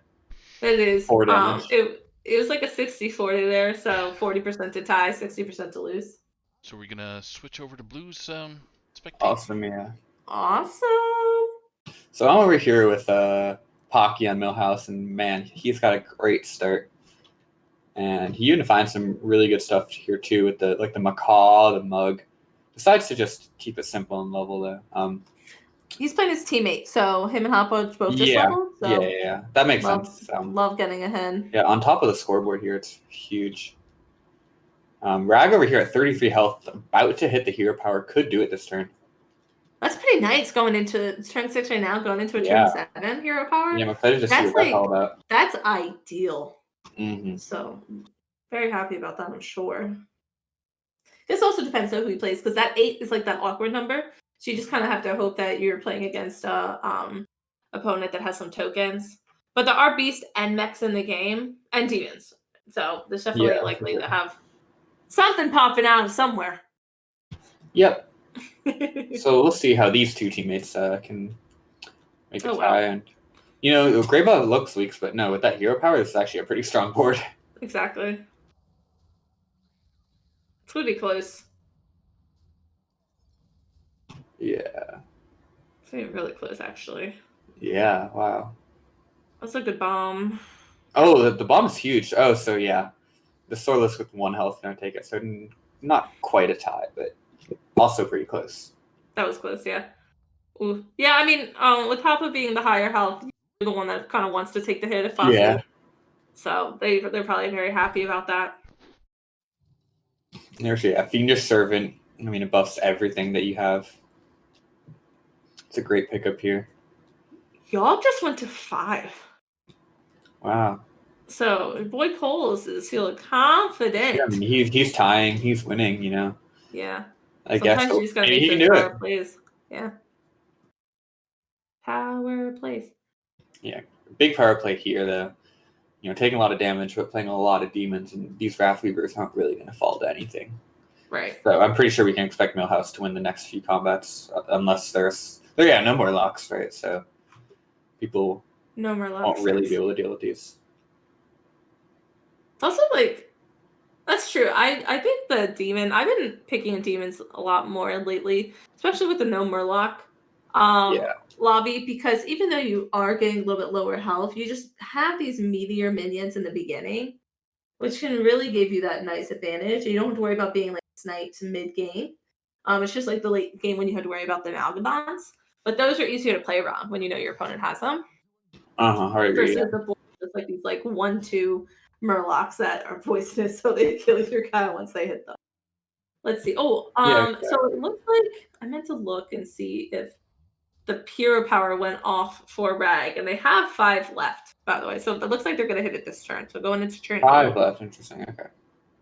Yeah, this Herald of Flame living is actually huge because that's where all this damage is coming from. So it ends up being 12 on Diog. That's a lot. All for that 1 level. Yeah, so Rag has just hit the hero power, I believe. Mm-hmm. Somehow didn't do it against Alakir. I guess Alakir is just way too strong.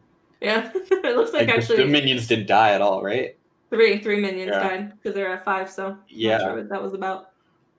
Definitely surprising, but not sure what they're doing. They just didn't have a lot of minions. Yeah, well, it happens. Millhouse is going to level up to 5. Finds even more Fiendish Servants. Finds a Deadly Spore on top of that. Oh, wow. Wonder if he's going to take it. Just to have it. I don't think he needs it. Yeah, I don't think you really need to do that. I don't think he does. I agree with you. I don't think he needs to. You don't want to float a gold and waste. The Selfless is something you want to just hold on to, get that tripled as you see it to buy it for the later game. Yep. It's a And little early for that poison.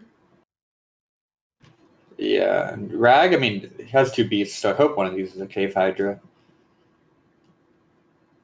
That can snowball really well. I can snowball really well. I'm not gonna spoil the information I know, because Reno did play him last turn. I'm not gonna say anything. I know nothing.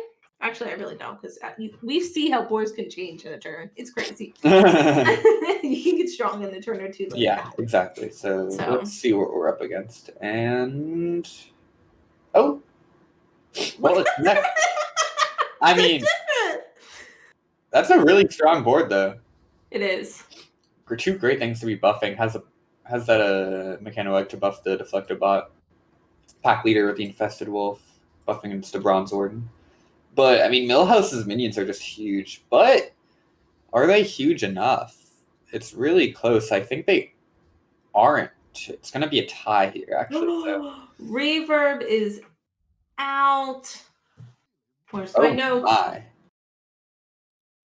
Unfortunately, Reverb got hit by the Hoppa. All right. It happens to the best of us. Yeah, I know the pain of Hopper Bear. She's quite the woman to be reckoned with. Yes, quite. And yeah, Millhouse here just buying up the shop. Buffing minions. Living the dream. Indeed. Ooh, Imprisoner is huge.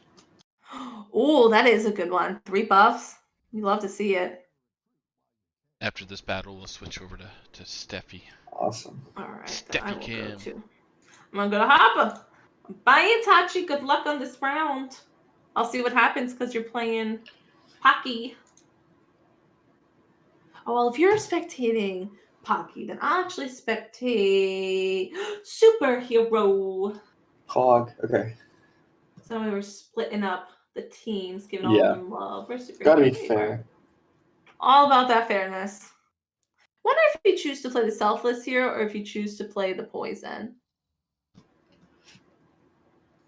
Looks like. Or both. Nope. Okay. Wow. Major Domo. Interesting. Yeah, played us elemental this turn. I mean, so the Major Domo buff is gonna do, I believe, +3/+3.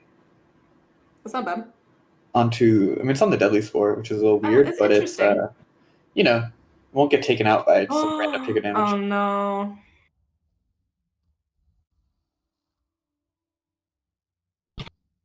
A golden Caligos. That's no. No. That's so sad. That's like the worst feeling when you're so close. That's the thing about Reno when you play in these fast lobbies. So close. That's so hard. Yeah. That's okay, Itachi. You got the next round. That's rough. Yeah. All right, so I'm over here, spectate and Superhero. I like that name. With Rag just doing Rag things. We're seeing a lot of sharing is caring as well. Like they are going and buffing multiple minions to kind of like spread out their strength. So let's see what they do here. I think they're out leveling, maybe buying that pair. But that's the great thing about this year, especially when you have your Divine Shield minions. You just have that strength.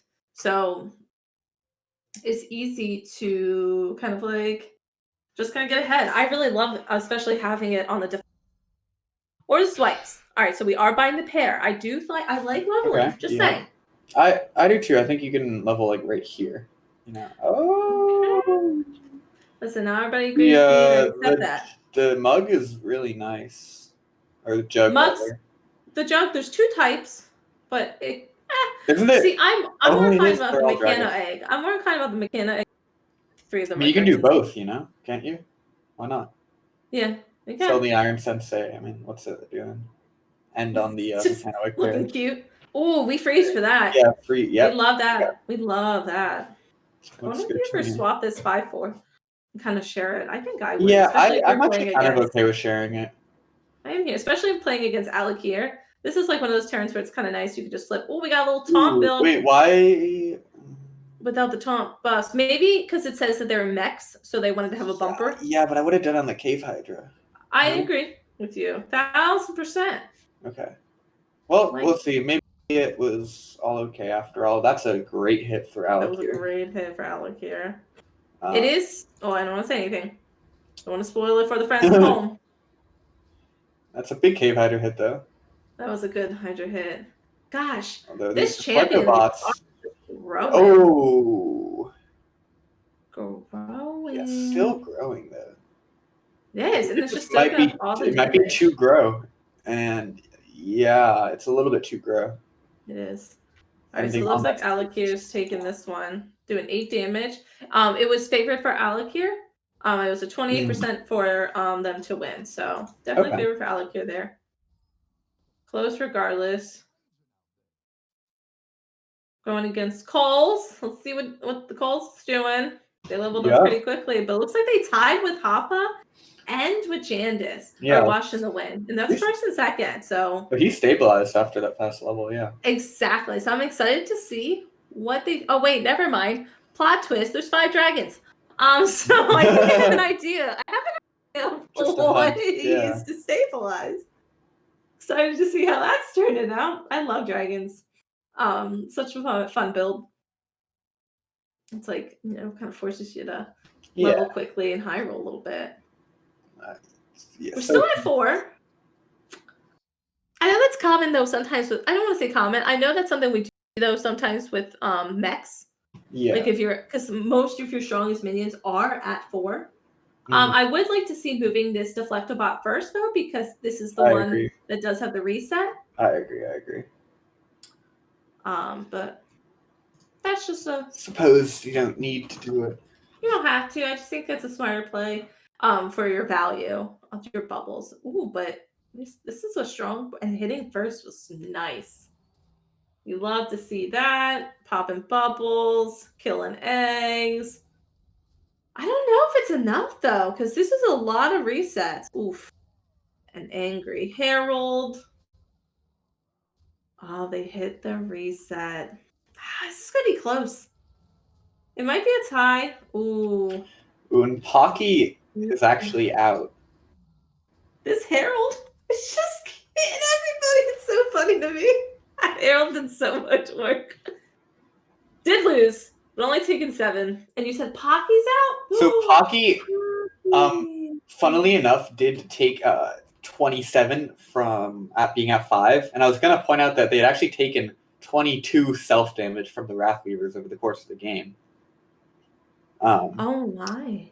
And apparently it did not matter because he ended at negative 22. Yeah. Wow. But yeah, out in taking 35 in 2 turns. Dang. So Next, That's right there. next turn, we'll switch over to blue. Awesome. Sounds good.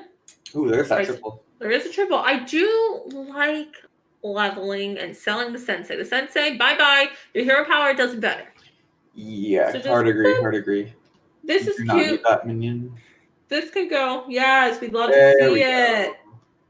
You're doing great. There we go. And if you want to annoy a Tron, you're a mech. Yep, play it first. Mm-hmm. I like this. And Harold, see what's in the box. Kangors. Amalgadon? Kangors. Amalgadon. You would not be able to fix the Amalgadon with no poison. 2 types. Yeah. Kangor is another reset. When you have some pretty big yeah, I would like this, and I think we just get rid of this 3/6. And then you're floating gold. I mean, I guess there's merit to holding it as well, but you aren't. I know I personally am a scared player. Oh, now we Okay, switch. he's holding it, I guess. He's holding it.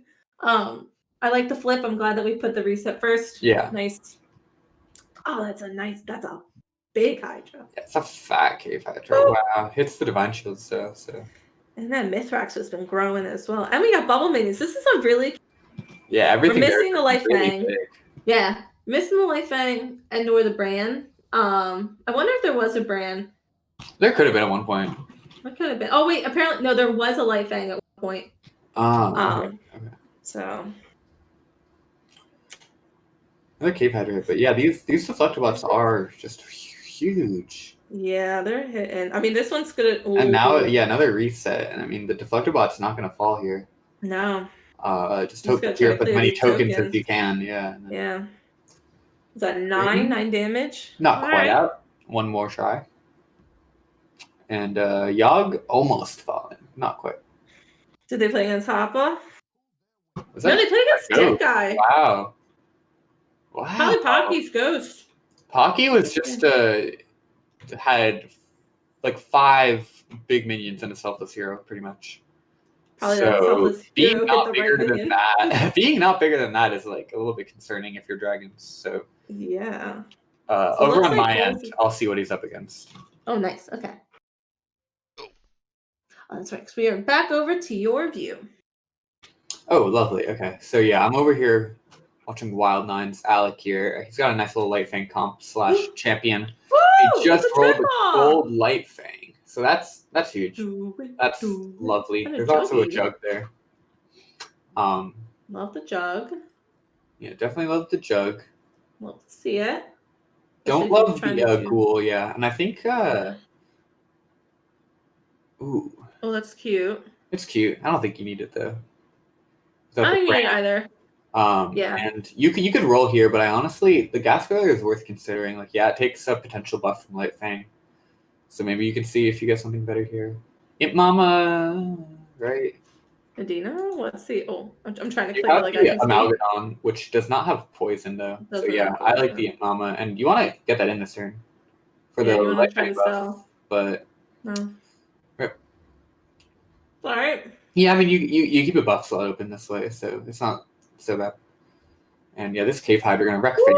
Woo! So yeah, y'all did have Calicos, but like just one, and it's just like nothing too out of this world. And looks like he was just like a little bit weaker than everyone else.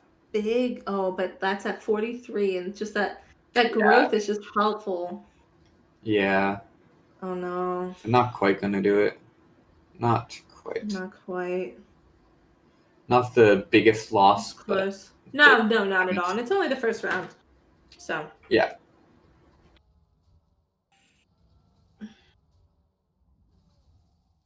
All right, so it looks like Yogg taking 5th. So Coles. We still have Hoppa, Wild Nine, Superhero, and Wash the Wind. So we still have Friends of Bob duking it out. Yeah. All right, friends. All right. Mm-hmm. Good for them. All right. Let's see what the shops have to give us. Let's see. Is there anything that Cole's had that you're like super eager about? I mean, Cole's had Calicos. He had Amalgadon. So, Amalgadon, I think, yeah, it's like kind of like the grab. that's not so That's bad. a pair. Yeah, that's not bad. Ooh, champion. That's a better pair. Much better. I love that. Ooh, an elemental that does something, kind of. Yeah, buff some minions, gets gold. Feel good. Like a huge Amalgadon. Always feels bad when you don't roll the poison in a no more lock game, but if you can make it big enough, it doesn't matter too much. Yeah, I agree though. It's kind of like meh. I wonder if it'd be worth trying to get it taunted. That's the one good thing about the Amalgadon. Yeah, I don't think it's so bad. I mean, especially when you have the champion. Like, I don't think there's any reason you wouldn't want it taunted. Oh, they play. Are they teammates? Yep, they're playing. They're playing each other. Dream team. Let's go. But let's see who's so. Rag is at 7, while Alakir is sitting pretty at 20.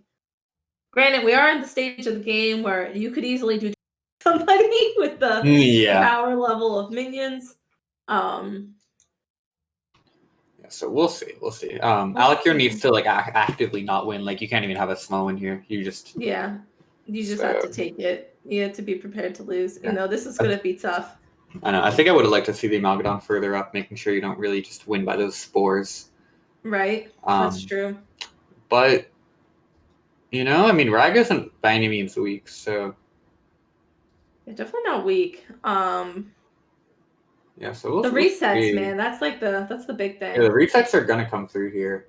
Even though none of these eggs have died yet. Yeah, wait, the kangaroos might end up just not. It will summon an egg. Man, this is a singular egg. Yeah. Oh no. You have one more potential reset Oh, but in the here's the shop. swipe. Okay. Okay. Down to 1. The swipe. Yeah, okay. Hits the center, so. Yeah, I don't But, I mean, it has Divine okay. Shield, right? So. But there's oh wait, Yeah. they both have okay. okay. So Rag is fine. Rag's fine because of Rag's the fine. it's not double swords, yeah. So wins by a token. By Awesome. one singular token. Awesome. Nice little microbot. Oh, and Yeah. Hoppa is out. Oh no! What? There, Hoppa was unfortunate. killing it. But 4th is very nice. We love to see. Yep. 4th place. Top 4 there's is that- victory. Ginny Pear right here. Pretty nice.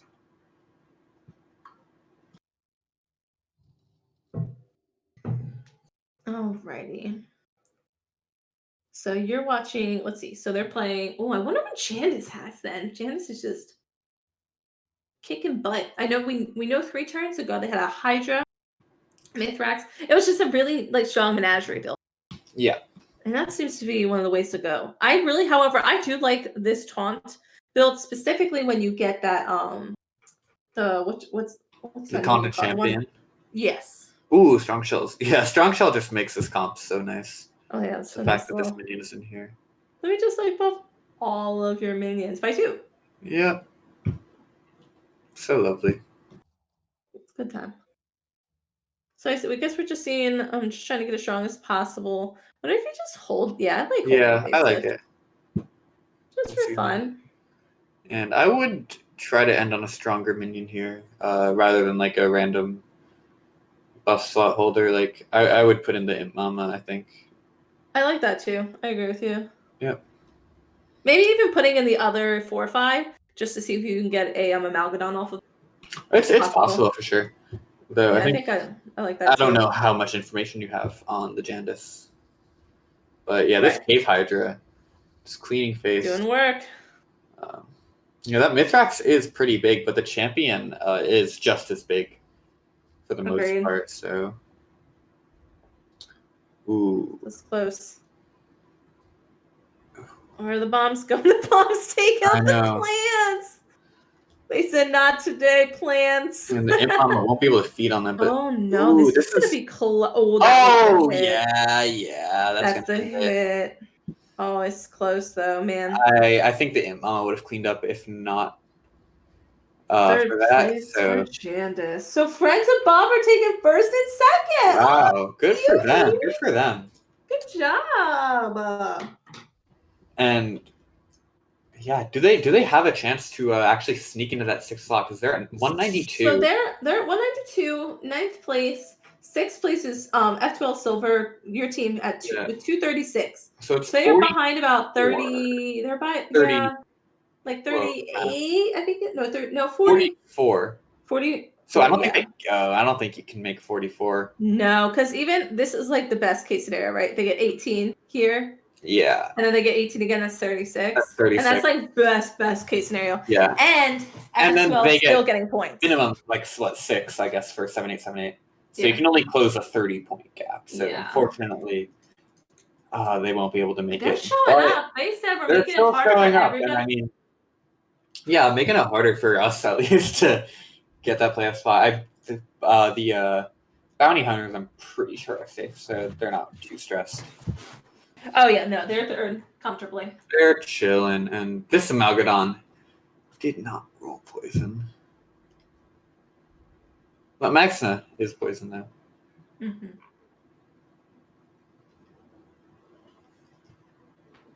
So yeah, turn off screen share, dude. Saying to each other right now. Yeah, I mean this ghoul kind of just like it will screw over the Rag more. Truly. But eating up that hero power is not ideal. Yeah, that's kind of annoying. Yeah. I still think it's probably better to have the Hydra, because the Hydra is just as efficient with doing what the ghoul's doing. Yeah. In certain ways. Oh, look at Bubble the taunt. That's actually worse, I feel like. It doesn't matter. Both of the eggs are taunted. That was a great hit, though. Yeah. Hitting the middle one for the cleave is insane. That was sick. Kangaroo falls, and then bam, right in the kisser. Bam, pow, Pow, right in the kisser. right in the kisser. But I barely even knew her. So, man.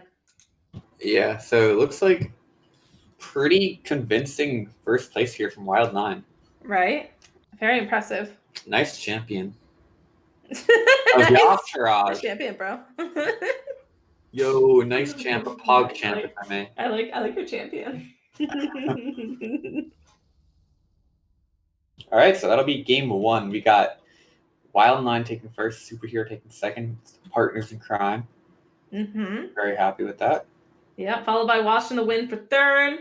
Hoppa there in fourth place. We have Coles in fifth, Pocky in sixth, Itachi in seventh, and then Reverb in eighth. So sure we're gonna wait for give the players some time to kind of reset, reevaluate their life choices, and then get back into it. And then you go back for game 2. That's what we all do. All the fun resumes, exactly. That's right. What Segue brings me right into the winning. happiness?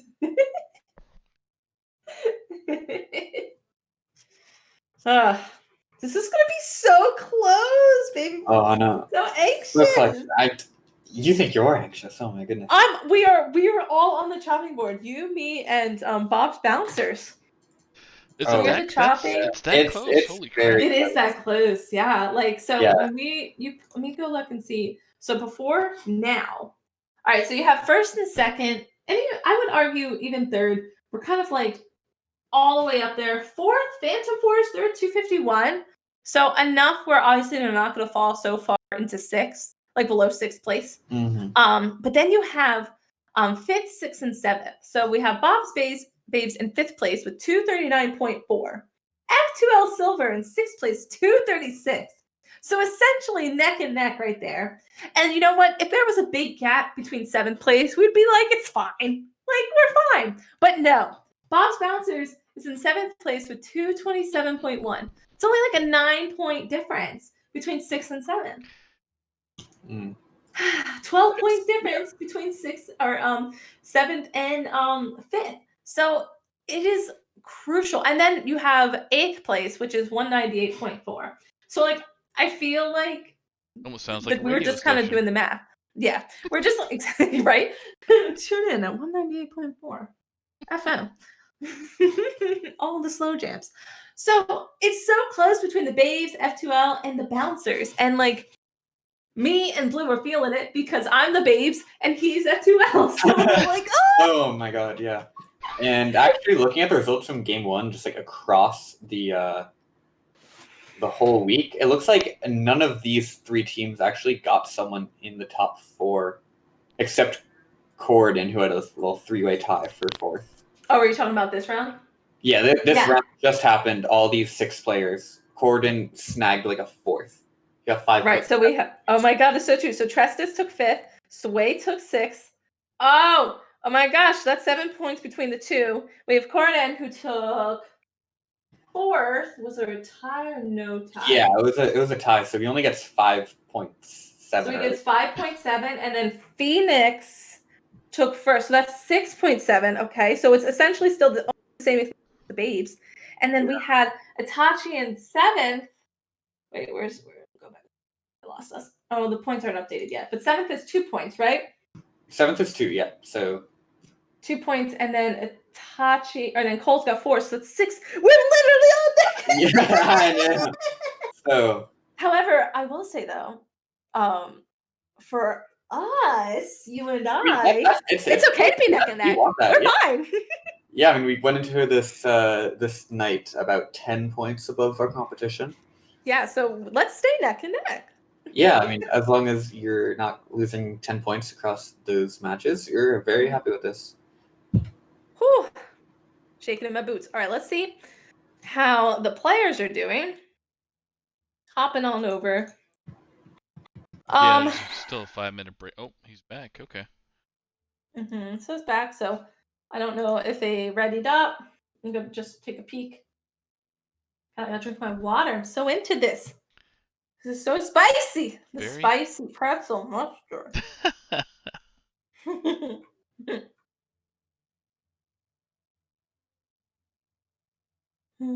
Serious action going on here, so we're waiting for the second round to start for our players. So I'm gonna go send my teammates a nice little "You got this. You're way ahead." You got it. I think you can win this thing. if only we can actually send this, I guess, the sound that goes with it, with the emote. That would be awesome. Right?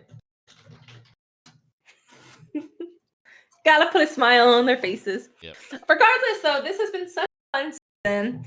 I know. I love that THL has added the Battlegrounds opportunity because it's really enjoyable, and I feel like we're seeing how popular it is on Twitch, and a lot of these, like these high level caliber players that might be playing standard or wild are also playing Battlegrounds and thoroughly enjoying it. So it just shows, like, Blizzard, man, come on, you got the money is right there, baby. Yeah, it is, and Take it. there is a lot of interest in the auto battlers for sure, especially. Mm-hmm. What we're doing here is a little different, but I know the other formats that Celissa has brought out has been really cool to see. So Oh my gosh, Absolutely. 1000% agree. Like, they liked my positive reinforcement, and that makes me happy. That's all I can ask for. no, just Let's see what we're doing. Tachi is questioning the Are green we? lobby. Let's go. Let's go. Let's go. Let's go. Let's go. But so for next week, how it'll look for those at home and those with us and those on my friends list in Hearthstone. Top 6 players will make it to playoffs. However, the top 2 players get an auto win to finals. So that means top 2 teams will not have to play next week. They're a shoe in for the week after for finals, which means the other 4 teams in the top 6 are going to be battling it out next week. Same time, same place. So Fridays and Sundays. Catch me and Blue typically playing on Fridays and casting on Sundays. I'm saying that because I'm speaking our wins into existence, Blue. So Oh, yeah. Yeah. totally. They've already happened, actually. Right? Like yeah. Yeah. Totally. Yeah. But so it'll be the same kind of format. And then we'll have finals. Again, same format. So it's gonna be a good time. Good stuff. And the points do reset though. So that's one thing to remember. We're not basing it off of the points that we've accumulated plus the ones from the finals, semifinals, and finals. It's just based off of how you do specifically in that moment. So Yeah. compelling. Yeah. All those points that you scored regularly just doesn't matter. Deleted. First, 6th. What's the difference? They don't exist. The limit does not exist. So let's see. All right, are we good? We ready? Yeah, looks like All right, looks like they're ready. 5-minute break, 10-minute break. It's the same thing, really. Time it's is just a internet. made-up concept. So internet saying I'll be back in 5 minutes on the internet means it's actually a half hour. Exactly. That might actually be the fastest ready up I've ever seen in my life. I know. Just well, we're waiting for one. I'm still waiting for one, but there we go. yeah, like they're all antsy to get back in, and So, like, let's go. I can understand that. So we're gonna Off and off. Who would you like to start with, Blue? I guess I'll start with Hoppa Bear. All right. I'm gonna go ahead and if it spectate lets Reaper. me, which I know it usually doesn't. Okay, so our viewers are going to be watching. It does let me. Dun, Steffi. dun, dun. Watch Steffi. The Awesome. chosen one. All right, so we're watching Reaper, loading in. What are the choices? We got Captain Hook Tusk, Arana Starker, Ooh, Hook Tusk, buffed Hook Tusk. Yes. Yeah, he did take Hook Tusk, or they took Hook Tusk. I never know until you know me. I'm all about my pronoun. I feel ya, because I'm in the same boat. So we're all good. I do like Hook Tusk, however, I didn't. Let me see. Because Jandis is just so strong. All 3 tokens It's are in the true. game. However, Well, Hook Hook Tusk Tusk is likes so tokens. strong. I think Hook Tusk arguably likes tokens more. I would agree. They're both good. They both essentially are trying to do the same thing as well. Yeah, kind Um, of. Like it's very similar. Oh, Ooh, token. we got a Yum. token. We got the Murloc Oh. token. High roll. All right, what do we get here? Oh, another Murloc. We got another Murloc. We feeling fishy? Feeling fishy. We feeling fishy? Look at that. What a great turn one. I love That's Hook a good Tusk. turn one for sure. I'm interested. I feel like it beats most. There are demons in the game, so if they do get the 2/4, doesn't beat that. But I think that's the only one this start doesn't beat. So Yeah. No demon though for Rag. Looks Nope. like. we don't see the health go down. It's a good feeling. We also have the Queen Wag toggle. Oh, That yeah. words are hard. So both of the ladies that are back in the pool are here. Yep. Second little change for Wag Toggle. Going from 2-0 to 2-1 to 1-1. They'll decide. Ooh, we see the Murloc pair here, but is it worth staying on one for no token? Guess not. I guess not. That's not. Do we just let go of the bait minion and just see if we get a better 2 drop or get a better 1 drop? Yeah, I think you definitely trash something because these are both below the average. So trash is the 2-1. I don't know if I agree with that. If you hit a Murloc right, it becomes worth. I guess we do see though Hoppa has no Hoppa has type. the 2/2. So it's the 2/2. I can assume. I guess technically could be the 1/3. I'm actually surprised to see the Hyena over the Elemental though. Yeah, agreed. Like consistent shops, nothing wrong with them. Oh, ooh. You do see that Merc guy. You see the double. I like that double demon thing. Yeah. Mine's going out of blank right now. Get rid of the 1/2. It's bait. But it's a 2/2 with the Merc guy. Yeah. Oh. It's not so bad. Useful thinking, easier to share. But how strong was Did we this? freeze? This didn't feel that strong. We freeze? I like freezing for the second pair here. I do like freezing. Because then, yeah, thank you. I like that. So interesting quick stat is Superhero and Wild9 are exactly the same heroes as they were in round 1. Are they really? Yeah. Oh. I didn't notice that. It's fun. Wow. Oh. Oh, is this? Oh, that's a triple. It's a triple. That's insane. So you take this. Good triple. I think you take it this turn. There's no reason to really save it for a 4-drop, is there? There's not no reason, I suppose, but I like freezing. I like taking the 1/3 here and just playing it and potentially getting that other triple. Okay. But I think I like freezing. I agree with you. I think you level next turn and try to get a 4. Okay, there are no pirates, so that's kind of like meh. But you can get. There's a couple of things. Okay, so we're choosing that. I still think I like to do the 1/3 better, just because it yeah, wait. If you're your refresh. If you're gonna use your hero power, why wouldn't you just get that free battle cry in? Yeah. Are we playing? We're not. Okay. We're not playing. Not playing it, teammate. Not playing it. No. I'm expecting revert. Oh wait, are they? No teammates. I don't think so. Interesting. Maybe just timed out. Definitely. Or panic. I know I panic play constantly. Where I'm like, I gotta do this now, and then I don't.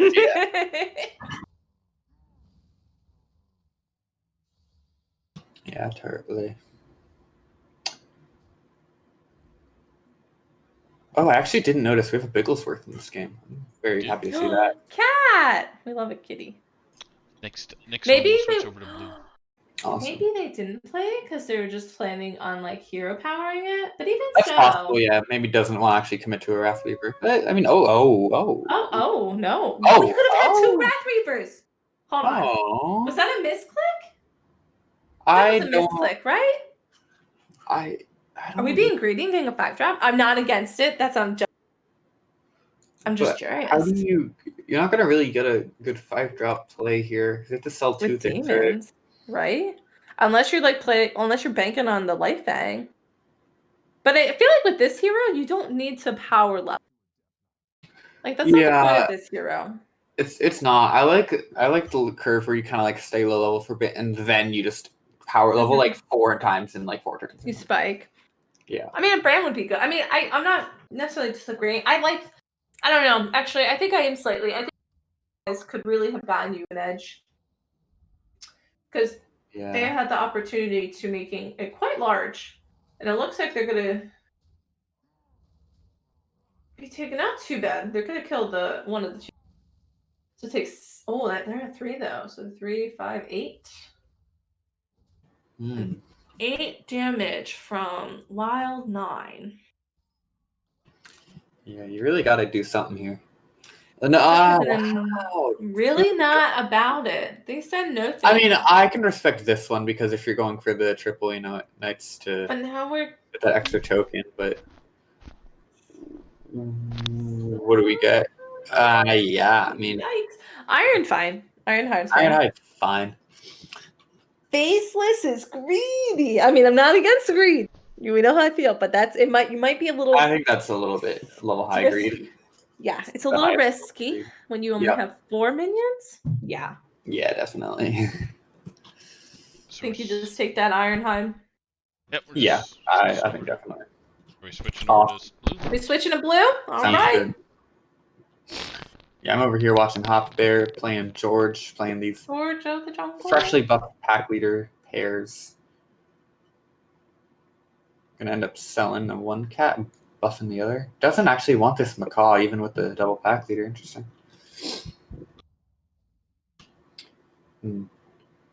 Interesting. Ooh, that is a big Baron Blacksmith. And Hoppa Bear is going to take a ton of damage here. Even more damage. How much is this? This has got to be close to 20. Oh my goodness. It's 19. That's pretty close to 20. That's you were quick math. Yeah, wow. Yeah. Good quick math. Yeah, a lot of battlegrounds will do that for you. Too much battlegrounds. But this rat pack is actually really nice here with the double pack leader. So hopefully we'll see that. And actually, Bigglesworth is her partner. So we're probably going to see some cute positioning here. Yeah. Oh, triple over on Pocky's side, actually. Oh, nice. He said psych. Little stuff. He said psych. We'll see what that ends up looking like. Might hold on to it even. But I'm just saying, if you kill your teammate, you get to discover one of their minions. So Cat will always have ulterior. Wait, what? What happened? The pack leader only triggered once. This must be a visual glitch, right? Oh yeah, that's been a visual bug. We've been that's been. Okay. I got. You see a lot. You see it with the 3/3, and then with Mama Bear. That visual bug. Wow. The buffs. Yeah, scary. I was actually nervous. I looked as well. I was like, wait, isn't it? I was like, oh wait, 4-2 rat pack. Weird. Okay. So yeah, looks like Pocky did make himself weak for their teammate. Yeah, -5. We see it right there. That's not too bad. It went from 7 to 5. That's funny. We're watching closely, so yeah, I mean 6 damage there, 5 to 3. Yeah, little bit of weird interaction there. All these rats just hammering down Pocky's minions. Ooh, good hit at the end, minimizing the damage. And yeah, staying on top. Look, Bigglesworth and Rag were first and second. They're the 2 characters without a hero power for combat. And no longer Rag, it looks like. Because Coles is taking names, but... See, I feel like George is one of those heroes that I struggle with direction. There is Murlocs in the game. But I feel like with him, I tend to either go big big demons, like try to do the big buffy pink boys, or like just try to cheese people with some Murlocs, make it to top 4 before they take in a goal and call it a day. Pretty much. However, I do like the idea of like doing like a cute menage, right? You can do like a big swipe Yeah, boy. you definitely have the Fun. options, right? Like your minions just have to be big is the condition for divine. Exactly. Um, Oh, excuse gonna me. But, spill off some of those beasts here. Change the yeah, combat. I wonder if we This will be position. a strong spike. Yeah. Thank like you. this one. Ooh, I that's like that's clever actually. This is good. Start off with a Definitely a strong clever 5. positioning. Starting off because it's a divine shield, so it shouldn't die. We'll see. We'll see. Into this She looks demon comp we saw before. I mean, it looks favored. like it. I feel like she It looks should be strong. favored with the buffs from the taunts dying. I think she Yeah, should win this. I agree.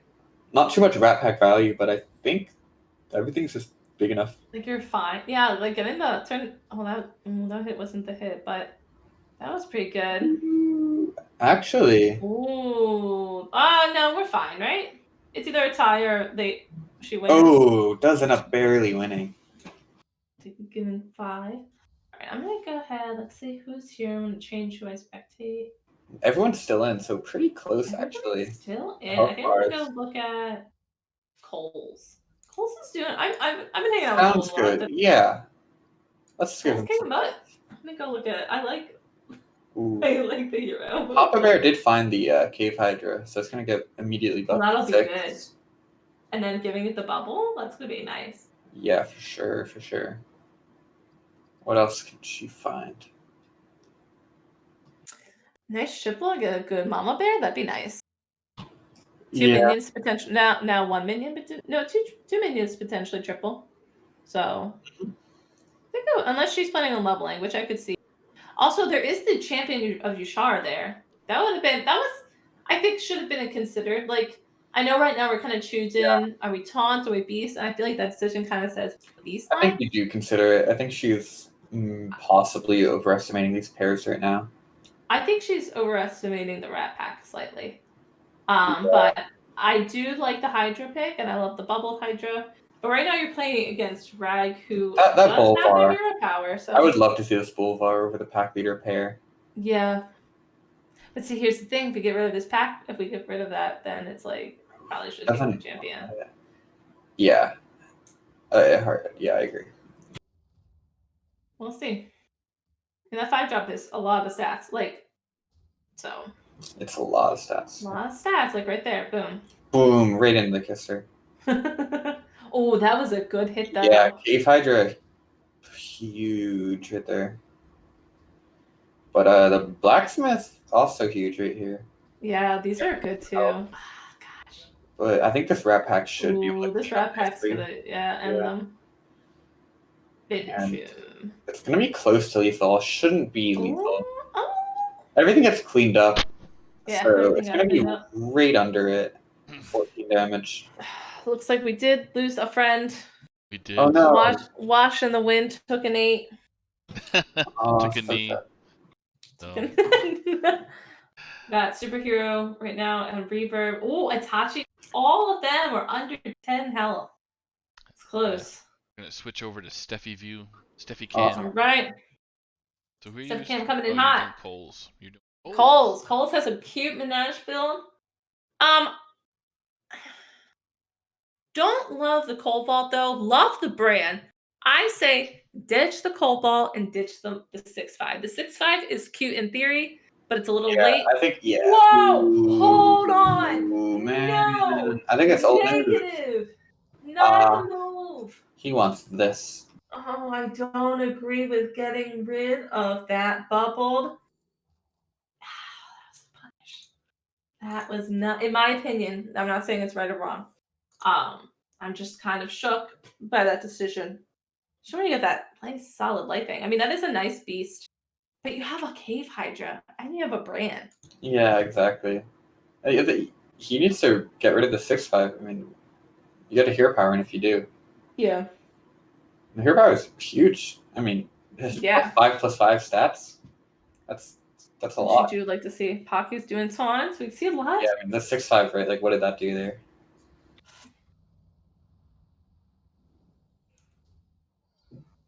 And Pocky's got some big minions.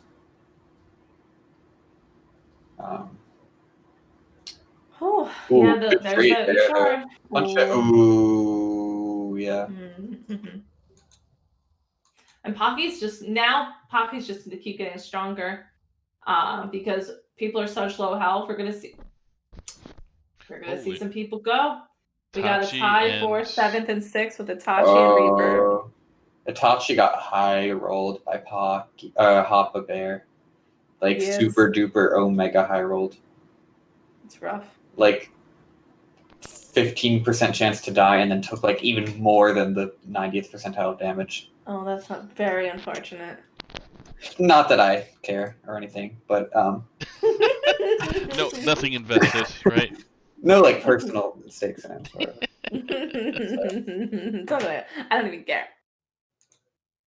We're having a team so, anyways, we're having a that's team a meeting tomorrow. elemental triple there, huh? That is, and I mean at this point we're taking our triples. Let's just why stop now? Yeah, Do it. come on, Coles. Bet you won't. Yeah, do it. Sell that 6/5. Get rid of that 6/5. You're going against Rag. You know it's not going to do anything to turn 11. Get rid of that 6/5. That is such an early to mid game cap player. Are they playing teammates? Maybe they're playing teammates. No. Your That's not teammate just left. Oh. No. What? Oh, that's a good. Okay, no. Oh, Soul Devourer, freeze on the Soul Devourer, freeze on the Soul Devourer. Okay, or don't freeze on the Soul Devourer, that's fine. We're not going to talk about it. Don't worry, the let's No, make no, up no, after yeah, the yeah. cobalt. Yeah, now it's a 5/2. It's so much more useful. Oh my now. gosh, I'm crying. I mean, I think he still wins this. Yeah, he wins this. Yes, I just think that was his. I'm just thinking about how high the triple earlier, and then this was a more clear. Yeah. Nah. I'm good. Look, he's top 4. He's top 4. He's killing it. I just think it's hysterical. It's all We love. just saw It's so funny. All right, playing Wild 9. He got last game with the same hero. So like, and he's going full Murlocs. See, they're going full Murlocs. They tied with Pocky, who we knew got significantly stronger because 2 people died. Which they get to reap the benefit of people taking an L. Do we just level here and push the button? Let's see, what can we do to get stronger? That's a pair. Or it's just buffs. It does take away the taunt. I don't think they want to take away the taunt. So like I get that. Yeah. Or we just level? Yeah, given that you have no Power? pairs, I mean, what do you Go for Amalgadon? Like Yeah. Yeah, I don't think exactly. there's We don't have any anything pairs. here that's like necessary. Like maybe like cool. What comp is this? I It's love how Murlocs? big this Oh. elemental is. I just love how big this I know. there's 6 Murlocs, so I'm assuming you got a brand in there. Yeah. So I mean the zap's not gonna be that great. It's a pair. You Yeah, have zap's not got doing anything. some APM to do. After this one, we'll switch Or over. no. Oh, selfless. Sounds good. Selfless is good to freeze for. Specifically in this build. Okay. Nah, okay. Light Bang still staying beefy. Ooh. Oh, that's a gold. That is a gold brand. Wow. That's a beefcake. Yeah. How many That's points is gonna this? Are down. they 6? That's a Yeah, big that's Murloc. 10, That's a big 15, Murloc. 16. That's, Yeah. 4th place, I think. 4th is great. Good No job, one else Gold. loves you, right? Yeah. That's a good job. 4th and 6th. Hey, points are points. You see Exactly. what you can get. There's also some nice charity work giving a 3120 golden Murloc over to Pocky. That's so funny. It's so funny. All right, so you're spectating Pocky now? Yeah. All right, so I will go and spectate then. Hoppa. No, because wait, who's the I, last? I was just on Hoppa, so Oh, I'll show them Wild Wild 9 Nine. is. I'm back, Wild Nine. Here we come. Yeah, he's top 3 now. Killing So it. teammate came in 5th there. Super. Nicely job, gentlemen. Or ladies. Shouldn't assume. I see what's happening. Oh wow. Oh, this is fun. I'm having fun. Yeah. I'm gonna see what's going on over here. It's having fun. I see that little Murloc there. We just have fun. I'm here for it. We're just having fun. Yeah.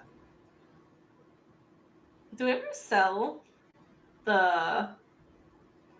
Maybe not. I was gonna say, do we ever sell the 1739? Because like we don't have poison on it.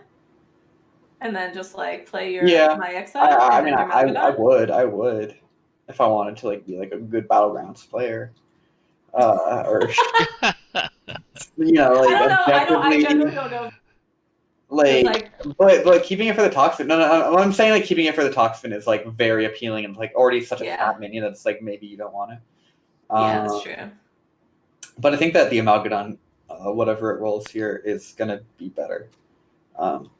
Oof. But actually, yeah, I mean, into this matchup, if you know what you're up against, not really, right? Because it effectively has poison here. Exactly. 41 health is a lot more than like 9 or whatever it's gonna have. So holding on to it's definitely right here. But yeah, Hoppa Bear was able to stabilize at that 12 health. Very well. And just found an insane comp. They're killing a lot of minions though. Yeah, however, but not take too much. Well, that is actually a lot of damage. 15 still breathing. We're not feeding the cat. Love to see it. No. But now we're playing the cat. You don't want that. Don't want that face. You don't want that. Kick out scary. Ooh, yeah, like there's the toxin, right? So there's the toxin. So I think there's the 4/4. There's another Max now too, so you can just sell this first Max now. You also can taunt the brand, which would be pretty good for you. Yeah, I'd like getting something here with taunt. I mean, honestly, Okay. Whoa. We all have different strokes for different folks. I almost would sell like one of these poison Murlocs. Is the thing. Like, what are you looking for? What are we looking for? They passed a Grump. They passed a Gargle. Like at first, I thought they were rolling for stats. Yeah, I don't know what you're rolling for here right now. Selfless? Maybe. Yeah, I mean, yes. I don't know like what Wildland specifically. Yeah, no, I'm like thinking out loud. I'm like, what were sold the brand? This Amalgadon is nothing without the brand. I would have sold the poison. I would have sold the poison. Like played the Amalgadon, sold the Max, and I played the Toxfin to make that Primal Fin have poison, and then I would have sold that Toxfin and put in that other Max from the shop. So then you have like the same board here, but a better Amalgadon. See if we had. Oh, that was a good hit, Phil. For them, if that was also really that's really lucky hits. They're very favored to win though. Yeah. Poor kitty. Kit Kat, Pocky. Animal abuse. Taking third. Yeah, third place is good. Third place for Pocky. Especially when your partner's also up there. Mm-hmm. Although these points for them don't quite matter. Exactly. Third place for Pocky. All right, so now we're duking it out. You know that your opponent has just a bunch of bubble. Ghoul. Ghoul is what you want. Boom. Feels good. And I would consider investing in a selfless, maybe. Because that's really good with Ghoul. I think it might be better than Max in here. I like the selfless as well. Yeah, I'd get rid of selfless and Amalgadon, put in Ghoul, and looks like I might actually end up doing that. Yeah, so we sell. Oh no. Okay. It doesn't make too much of a difference. What are you freezing? The second goal? You don't need the second goal. Yeah. They had one selfless? No, they did not have a selfless. The cat had selfless. Yeah, Yeah. I'm not sure what they're freezing for either. Uh, Maybe the goal. I don't know. maybe like I a don't ghoul know. so you can like buff something. You have to expect this to. I mean, I guess if Yeah. you're the Murlocs, maybe you don't expect this to be the last combat if you win. Okay. Yeah. So It's just I think actually Alkir has one more bigger minion here. yeah, I think Alakir takes it. Yep. I don't nice. know if it's yep. Not gonna be lethal, but putting her Close. rate at 2 health. Definitely close. Mm-hmm. And Yeah, I wonder what they're friends for. I want to see if they buy this unstable. yeah, They are. I mean, yeah, one more poison divine shield from Hoppa, and then she will no longer lose that. Because I was just like running it down minion into minion, trade for Yeah. trade until the end. So like so that. I think yeah. Yeah.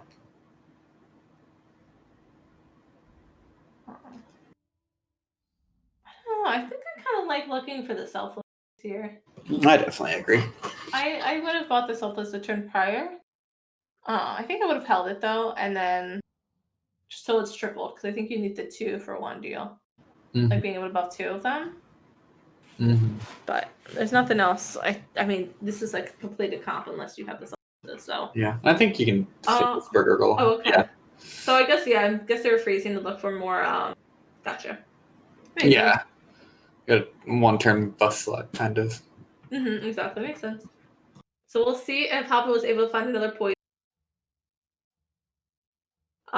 However, she is going to be able to put a bubble on the 6/4 poison that wasn't poisoned before, and honestly, that alone might just be enough. Well, we have the goal. Never mind, I lied. Just kidding. She's one more poisoned minion, and so let's see if she's able to find it. Yeah. Let's see. All right, so she has was not. yeah. able to find So it. it's gonna be 5 poisons against 6, with a little bit of spare change though. So I still think this is favored for. No. Hop Bear is actually favored here Oh wow! because the Magic's not traded with a non-poison. It's only so that was a 25% for Hoppa to win. 65%, yeah, for. Well, Hoppa took it. Hoppa Queen. we take these. Yeah, Hoppa Bear takes another first. Let's add that to like this huge bag of first places she already has. Wild 9 did great. Wild 9's in first and Yeah, awesome. first and second. All right, so let's see if we can go look. Let's see. So anything updated? It's like Christmas, but Look. is it? Well, I'm looking. All right, let's see. Let's go to current week and see if the points are in. Okay, so we're still waiting on the green lobby, so we were just spectating update. So Phoenix got 6th, and Courtney got 7th. Ooh. So let's just go look. So right now, it looks like the only point in regards to this top 6 fiasco is your team's points, Blue. So we're waiting for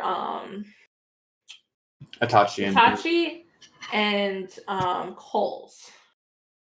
Looks like everybody else is in. So let me just go gently. I see Cordons and Phoenixes are in.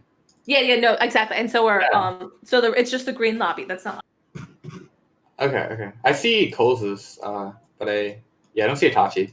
Yeah, it's just the green lobby's not fully updated yet. So if we look for the standings right now without the green lobby in, we still have the Babes in 5th at 2L Silver at 6, and Bob's Bouncers are still at 7th. So the points that they earned this week was not enough to make any changes. So really the only change we're going to see here is if F2L Silver is able to knock the Babes to 6. I'm not 100% sure point-wise because you're about 8 I don't points think behind so. with the second round. Yeah, So I don't think Itachi got 9. Because I don't know if he actually got a top 4. No, this was a rough week for Itachi. Yeah. He got pretty unlucky. So I think Itachi got 7th and then 6th. Yeah, so And it was a not tie quite. 6, Although, 7. yeah, it doesn't matter actually though because there's no like Mm-mm. seeding or anything. So we Bobber's happy. We're like the same. The Same with your all right. Well, we take those. 6th place is degrees. As long as you're in and you get to play next week. All that matters. 'Cause remember, the points, poof, it no longer exists. Forward disappears. All right, guys. So this has been so much fun. Next week is going to be so exciting because it's going to be playoffs. So we're going to get to spectate some even more exciting games because it's all going to be coming down to the wire. So Yeah. can't wait. Tune in next Friday and Sunday. You get to see it all. Get to see the action live. The elimination mode, isn't it? Like 3 plays 6 and 4 plays 5. Is that right? I'm not sure how they do it. Because so first and second are in for the top 2 teams. So it'll be I think we're just all play. Yeah, because then it's only 4 teams, right? So there'll be 2 players from each. One will be playing Friday, and one will be playing Sunday. So Gotcha. So it'll be all the teams that are not shoe into the final. So, and based off of, again, looking into the current standings, if these still hold true, which I do believe our math does check out for that. The Lemurs and Concede Your Match are a shoe in for the finals. So congratulations to them. And then that means the other teams that will be playing, again, I don't think there's going to be any changes. So this isn't 100% concrete, friends. So 100% be like, this is what Steffi said. No, I could be wrong. Yeah. But it is looking like it'll be exactly. It's right now. It's looking Bob's Bounty Hunters, Fan Babes, and F2L Silver. So there you go. We'll see. I think so, but we'll see. All right. Any last thoughts there, gang, before we close off for the night? Great games. It was so much fun to watch. So much fun to spectate, as always. Yeah. Just got the playoffs locked. It's pretty exciting. Yep. Mm-hmm.